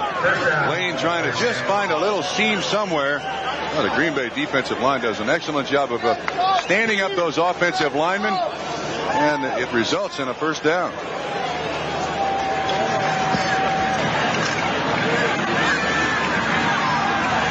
Seahawks emblems are big business out in the Northwest. A little bit of that Packer green and yellow around here. Oh, yeah, you sure do. Swing goes out to Eric Lane, and he is inside the 25-yard line. Not done till he gets to the 18. And looks like on a first down play, he has 11 yards and a first down. Oh, he's hurt. Eric Lane, saluted by all his coaches as a player with about the best attitude they've ever seen. Says he's not out to prove anything, only to win, and he's been helping Seattle do that. But right now, Eric Lane is down. Flag against Seattle, too, Don. He's attended to. Hopefully, Eric Lane. It's number 65 on the offense. Illegal use of the hands. Edwin Bailey out there on that screen. Eric Lane from Brigham Young was an 8th-round draft choice. Let's see if we can pick up exactly what happened. It appeared that just as his foot hit the ground, defensive back made contact. We're going to see the whole thing here. Oh, yeah, you can see that all right. 52 George Cumbie just pile driving in there right on Eric Lane's leg. Cumbie's hit like a cannon ever since he was a 205-pound. Here in the high reaches of County Stadium in Milwaukee. As the camera pulls back, you see where they have the old Trumpster. Yeah, it looks like they sent us to our room, doesn't it? It would be a bad day to be out on that ledge. It's turned out to be rather nice. We expected all kinds of rain and inclement weather. No problems whatsoever. 9:41 to play. Good football game. Seattle holding to a 3-point lead with a 1st and 15 coming up. Seahawks just lost Eric Lane, who was taken out with a leg injury. Dave Craig stands in and swings it out. Not enough there. He's looking at David Hughes, and the Packer rush was strong as again. John Anderson came hard. Ball underthrown by Dave Craig. He wants that one back because Hughes was open out there. Now the Seahawks are forced to go with nothing but fullbacks. Cincinnati and Cleveland continue to kick field goals. Two teams that don't like each other, both 1 and 6. At least they scored, each team. There was some question as to whether or not they would. Like the beauty contest where nobody won. 2nd and 17 as you see. Packers jam the front. Coming at Craig with a stunt. Byron Walker catches the ball. Another big play on long yardage for Seattle.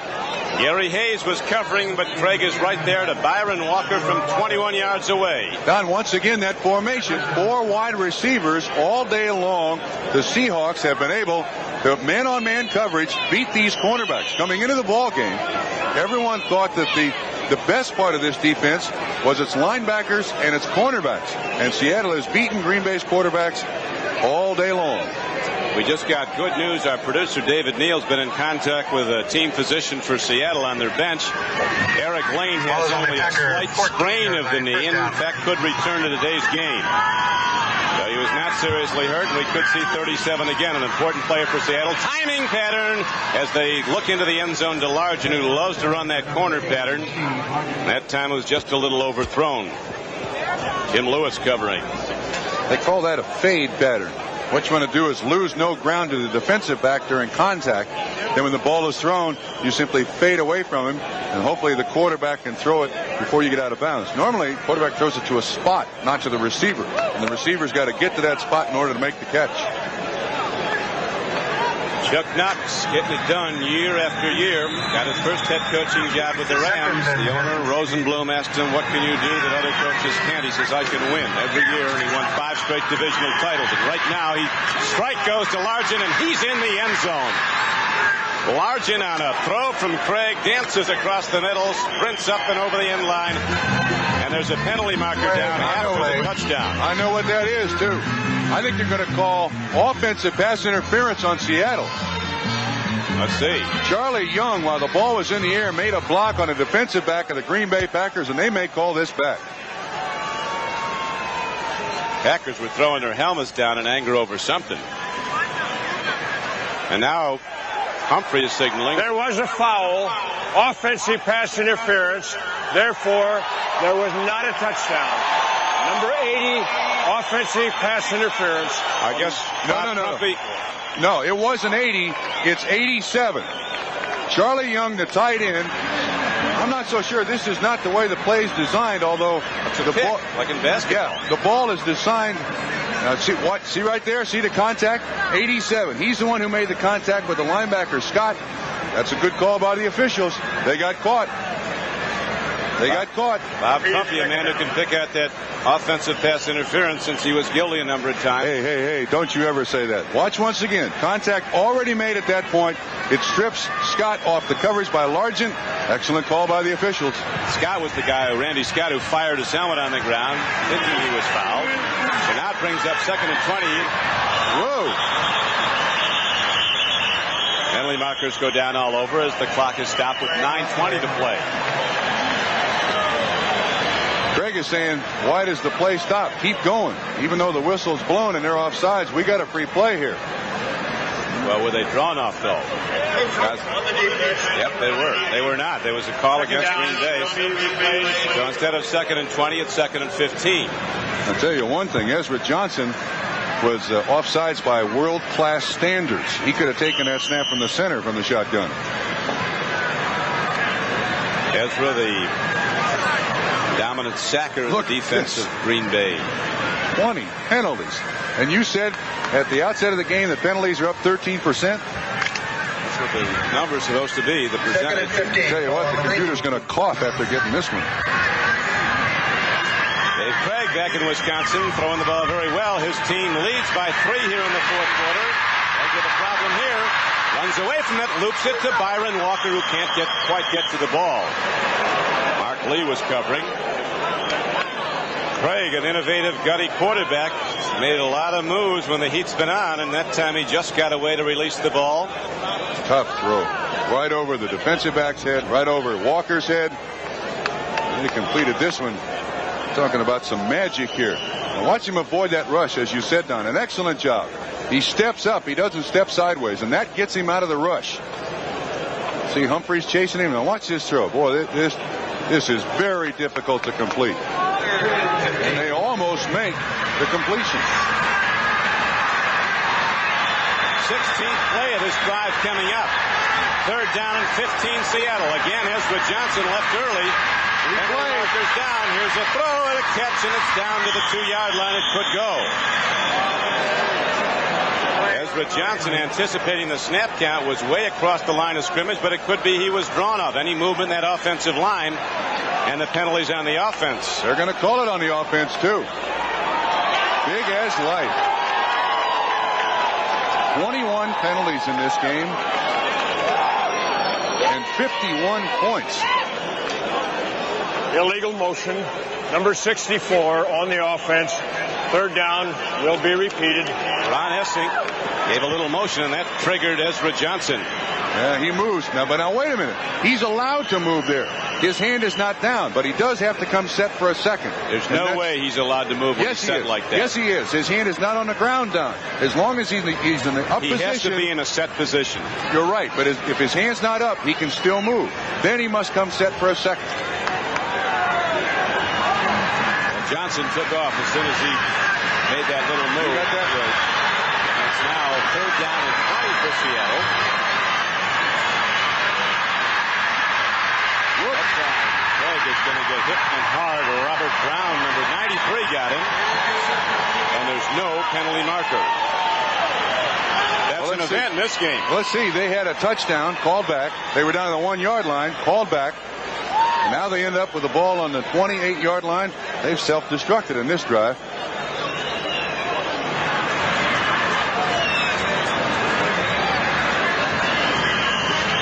Well, the Seattle Seahawks leading by a 3-point margin. Now we'll look for a long field goal. Jim Zorn will hold at the 36-yard line. It'll be a 46-yard attempt. Dave Craig looks down from the sidelines. Norm Johnson, a free agent kicker from UCLA, who's hit his previous attempts in this game. Up and set down. There it is, right down the line. A perfect kick by Johnson, and the Seahawks open up a 6-point lead. Lots of time left, though. 8:36 to go, and the Pack will have the ball when we come back to County Stadium in Milwaukee. Rivals in the AFC West, the San Diego Chargers. Others will see Kansas City play the Jets in the Meadowlands of New Jersey.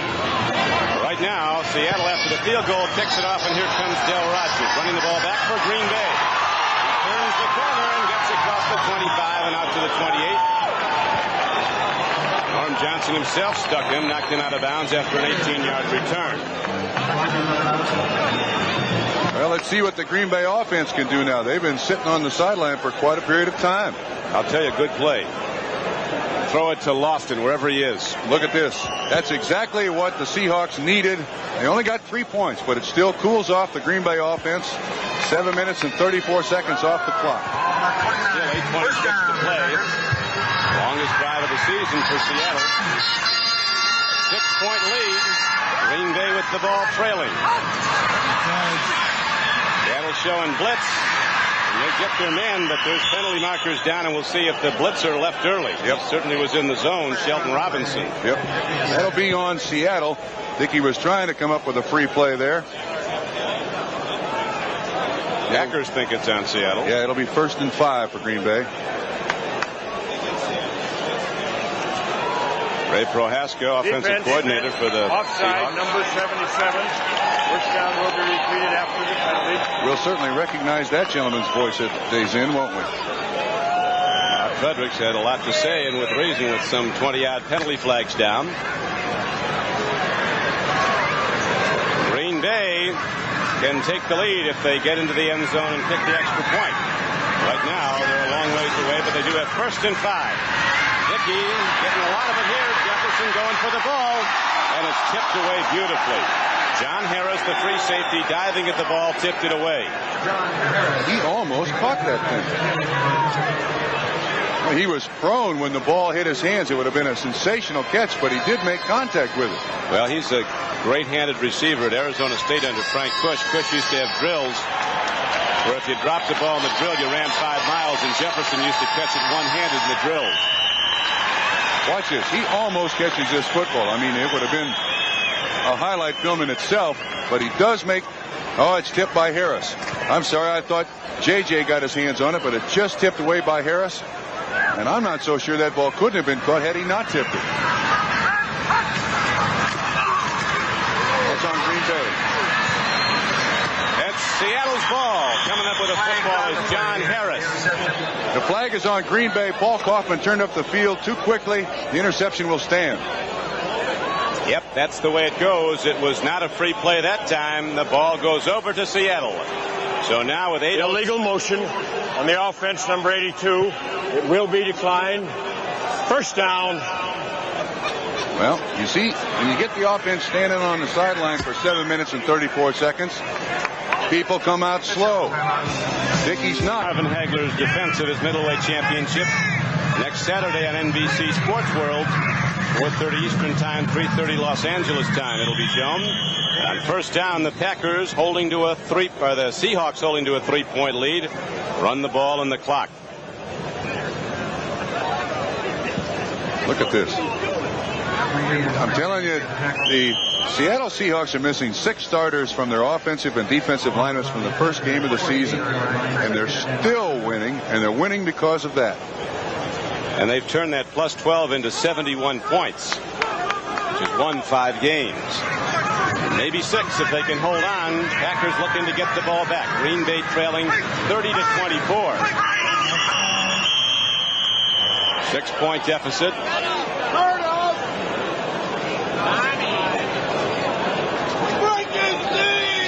Dave Craig, though, throwing his hands down. He guesses it's against his team. False start on the offense, number 65. You got it. Edwin Bailey at left guard. Normally Reggie McKenzie's there. So, with 7:25 to play in the game, it's going to be 2nd down and 11 for Seattle. Plenty of time left for the Packers, but they have to get the ball back. You're right. Large and wide left at the top of your screen. Turner coming off the right flank. They're going to Turner. Intercepted. George Cumby has the ball for the Packers. And he's fast. George Cumby is back inside the Seattle 45-yard line. A penalty marker goes down. Of course. Don Randy Scott made the tip of the ball. And then the interception by Cumby. Craig is staying on the field. Personal foul, flipping. That was after the interception. Right. They'll keep the ball. It'll cost them 15 yards. You just said it. Green Bay needs a turnover. Wow. It was a clip on the return.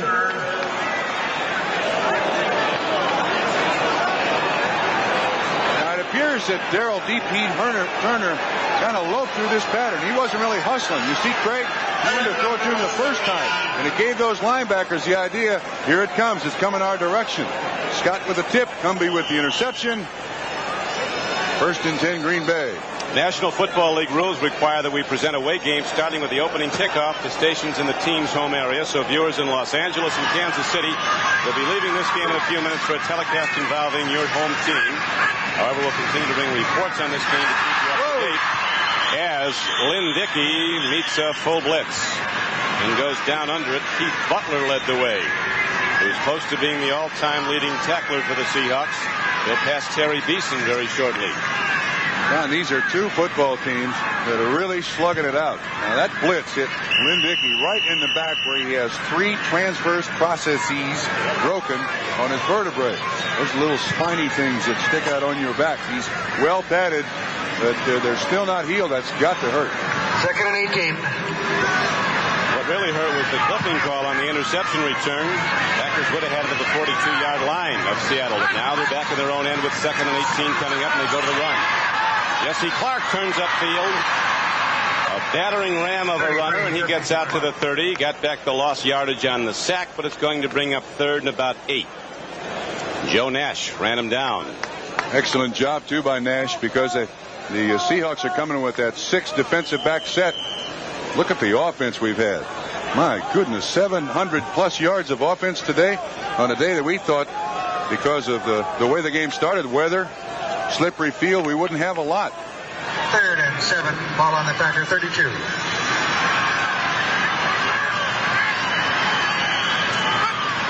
Third down and a big one for Green Bay. Dickey throws and he's got it. He's got a first down and he's down inside the 50-yard line.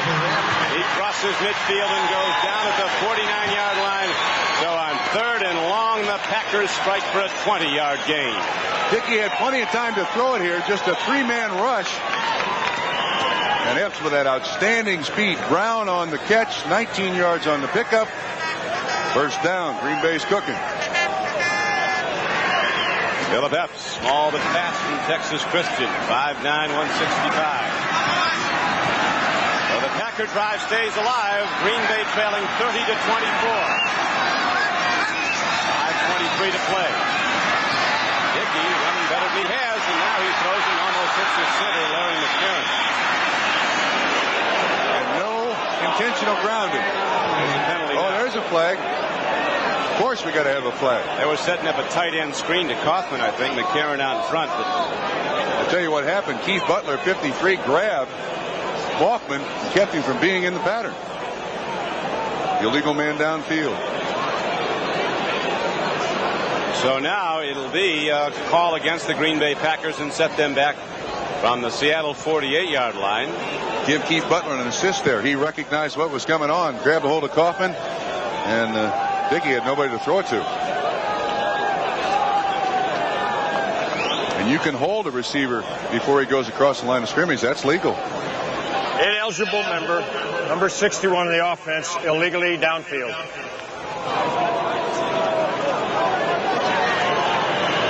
Dave Drexler, the left guard. Oh, 25 penalties, as you see, assessed so far. have you ever done a game with this many penalties? Never have. Been a good ball game, but I don't hope to do another with 25 penalties. Yeah, Ross Schneiderman doesn't have room on his stat sheet here to fill out the penalties anymore. 5 minutes and 15 seconds left to play. Dropping to throw is Lynn Dickey. He has a problem. Escapes it. Throws it right to back Jesse Clark. Got people all over him. We pause briefly for station identification. This is the NBC television network.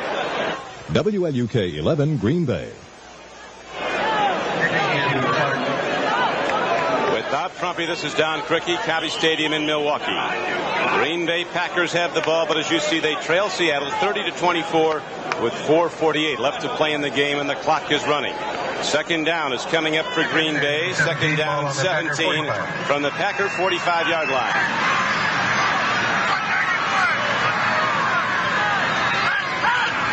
Seattle showing blitz. They back off. Now the linebackers come with a 4-man rush. Swing pass goes to Jesse Clark, and fine defense. Moyer, 21, came up, made the knockdown, so it's going to be 3rd and long yardage, and Green Bay again has to convert a tough long yardage 3rd down. That was a great defensive play by Seattle. They had the 6 defensive backs in there, and if Jackson doesn't make the tackle, that's going to go for a long time. That's Lofton. This is Taylor. That's the legal Chuck, I guess. And now he comes back to try to make a block. Whoops. Lucky he didn't throw a flag on that one. That's an illegal block in the back. Lofton is wide left. They're trying to jam him at the line of scrimmage. Big 3rd down. Here's a throw and a catch, and Epps is down at the 39-yard line. We'll see if they give it to him. Looked like he was going to be short, but they're spouting the ball. Go for it. They definitely have to go for it. If he has it, it's by the nose of the ball. If he doesn't slip and fall down, he may waltz into the end zone. Once again, good time for Dickey to throw. It appears only a 3-man rush, and he rifles it in there. And you see the defensive back on the ground. If Epps could keep his feet. Epps has caught 4 for 66. Coach Gregg now looking at the playbook with Bob Schnelker, who calls the offensive plays. Here we go.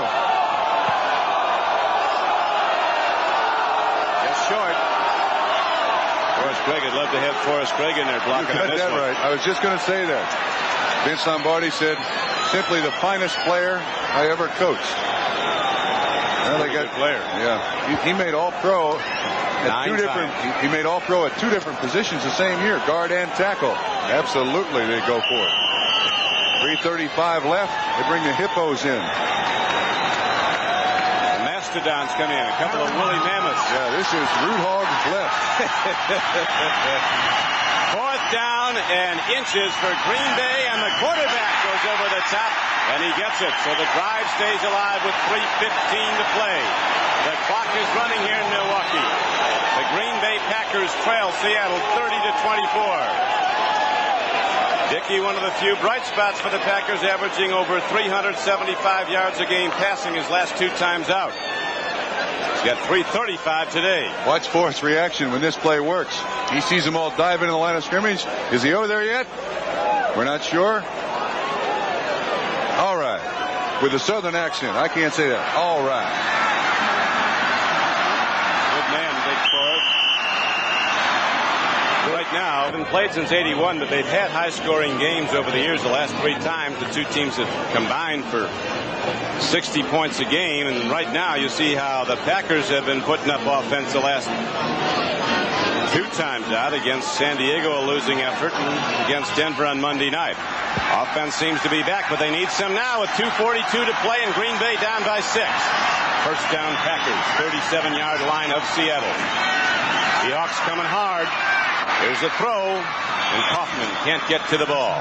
Don, that was an audible at the line of scrimmage. I think the Green Bay Packers right now are using what's called check with me.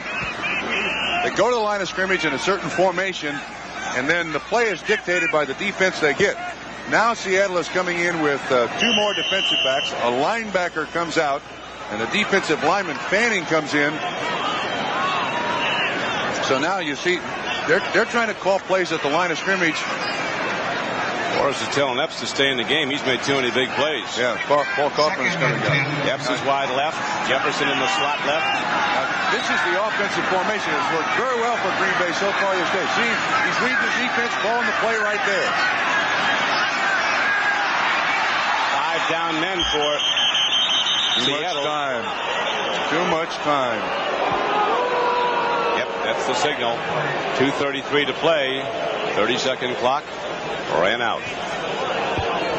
So the Seahawks, beneficiaries of this penalty call, as the pack will be set back. It'll be 2nd down and 15. On the offense. Miami Still remains 2nd down.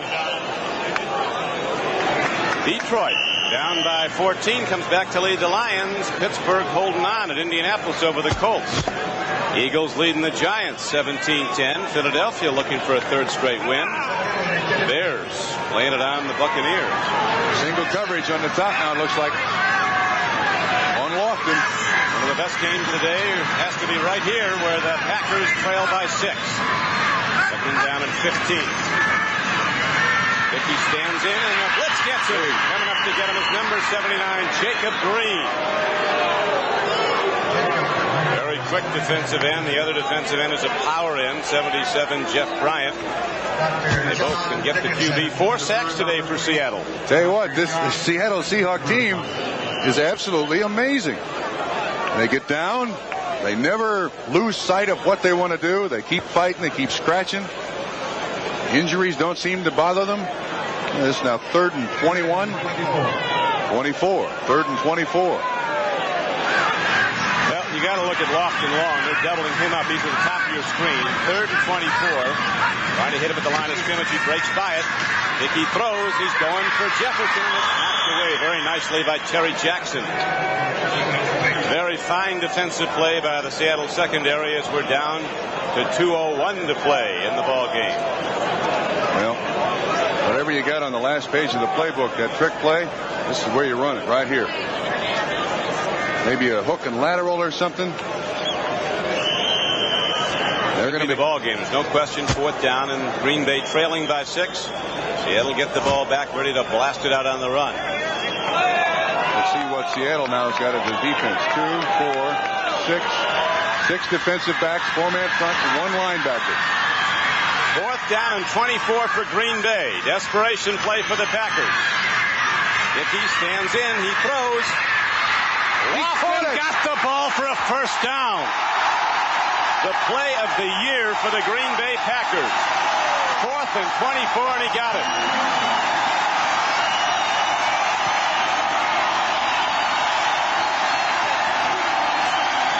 Don, you mentioned earlier that one of the best things his coach thinks he's got is concentration on the football. I don't know how he did this.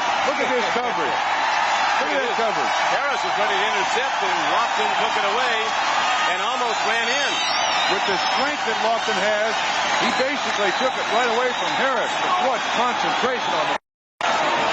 Fasten all seatbelts. Here comes another fantastic finish. Watch this.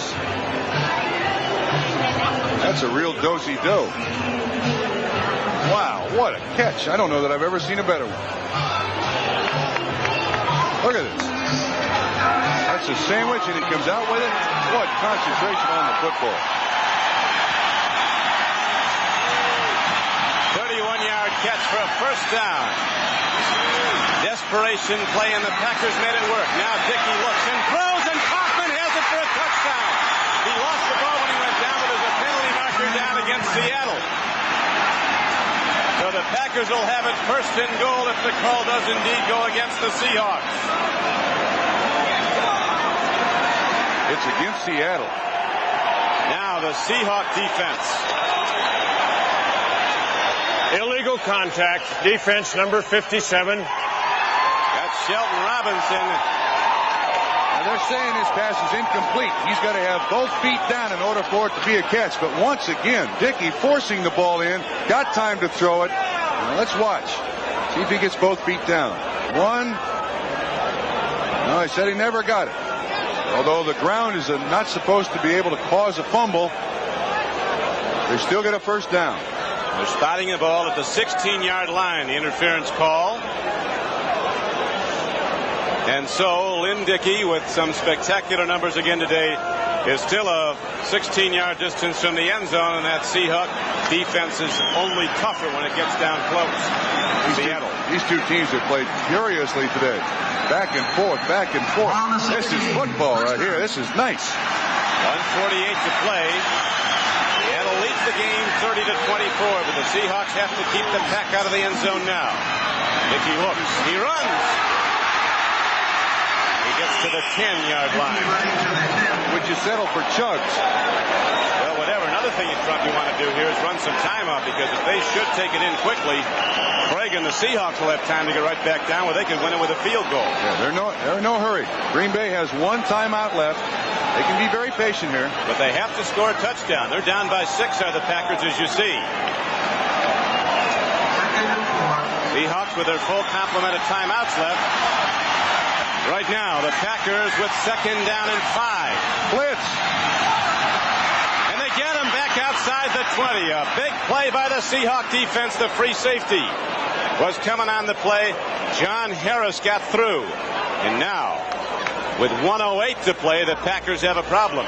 Yeah, the clock stops now. A sack of a quarterback inside 2 minutes, and you could see that coming. John Harris with great timing. The Packers should be at the line of scrimmage right now, because now they start the clock again. Look at there. Dickey has no chance whatsoever. Great call by the Seattle defensive coordinator, Tom Catlin. And the 5th time today, the Seahawks have sacked the Green Bay quarterback. Lofton's liable to have 3 guys on him now. He's at the top of your screen. They're trying to slow him up the line. 3rd down and 15. Dickey takes a look, and they get him again.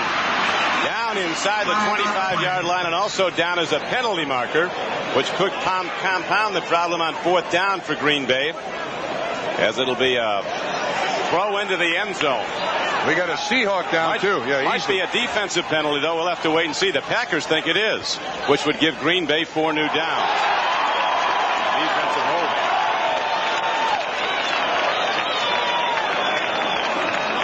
They're going right down to the gun. 39 seconds left to play. Chuck Knox was saying to us before the game, the thing about this league, he said, is you live from week to week. He said you win a game and everybody in the family feels good and on the team for another week. But it starts all over again the next Sunday. It was a personal foul on number 79. Therefore, we will have a half the distance penalty against the defense. That carries a first down with it, too. That gets him out of a bad spot. 39 seconds left to play in the game. There's a first down as the ball is down to the 12-yard line with 39 seconds to play. So Dickey will be pitching from now till the final gun. They started this drive at their own 29-yard line. Look at that. That's unbelievable. 28 penalties. This will be the 15th play of this drive. And coming into this ball game, neither team had very good ball possession stats. Don Criqui with Bob Trumpy as we come down the stretch at County Stadium in Milwaukee. 39 seconds to play. Green Bay trailing Seattle 30-24. First and 10 Packers, 12-yard line of Seattle. Green Bay has to score. Seahawks have to keep him out. Here's another blitz, and they again get Lynn Dickey. The 6th sack. Seahawks rocketing through almost uncontested. The longtime veteran from Notre Dame, Mike Fanning, in to rush the passer, and he gets him. And now the final timeout is taken by the Packers with 6 defensive backs again, 1 linebacker. Second down. Dickey gets time, lofts it into the end zone, and it's broken up nicely. They were going to James Lofton, but John Harris, the free safety, cut in front and knocked the ball free. Big play by Harris for the Seahawks. And Lofton, a big play, too, for his team, making sure that that ball is not intercepted. Looks like Taylor's got a cramp in his leg.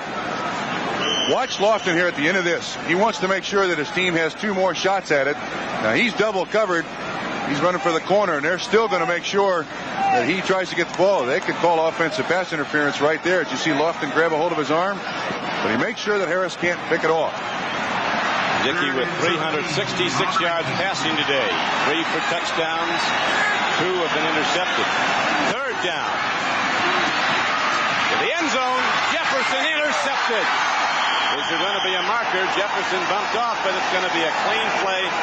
And Kerry Jackson was the man who came over and got the ball, and that could be enough to preserve a Seahawk victory.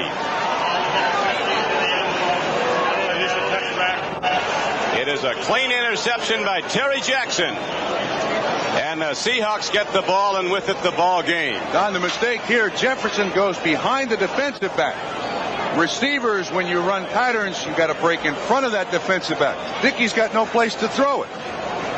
You see Jefferson behind him. He should try to get in front of him as best as possibly can and make sure that the ball is not intercepted. There's a game ball right there. So the Seahawk defense, so opportunistic on defense all year. Getting the turnovers when they count, and this was the biggest yet. Stopping it, the Green Bay threat. Now they'll tick it out as the Packers out of timeouts. You want to see how the Seahawks celebrated that interception? The last 2 drives by the Green Bay Packers have ended in interceptions, and they're happy, including Chuck Knox.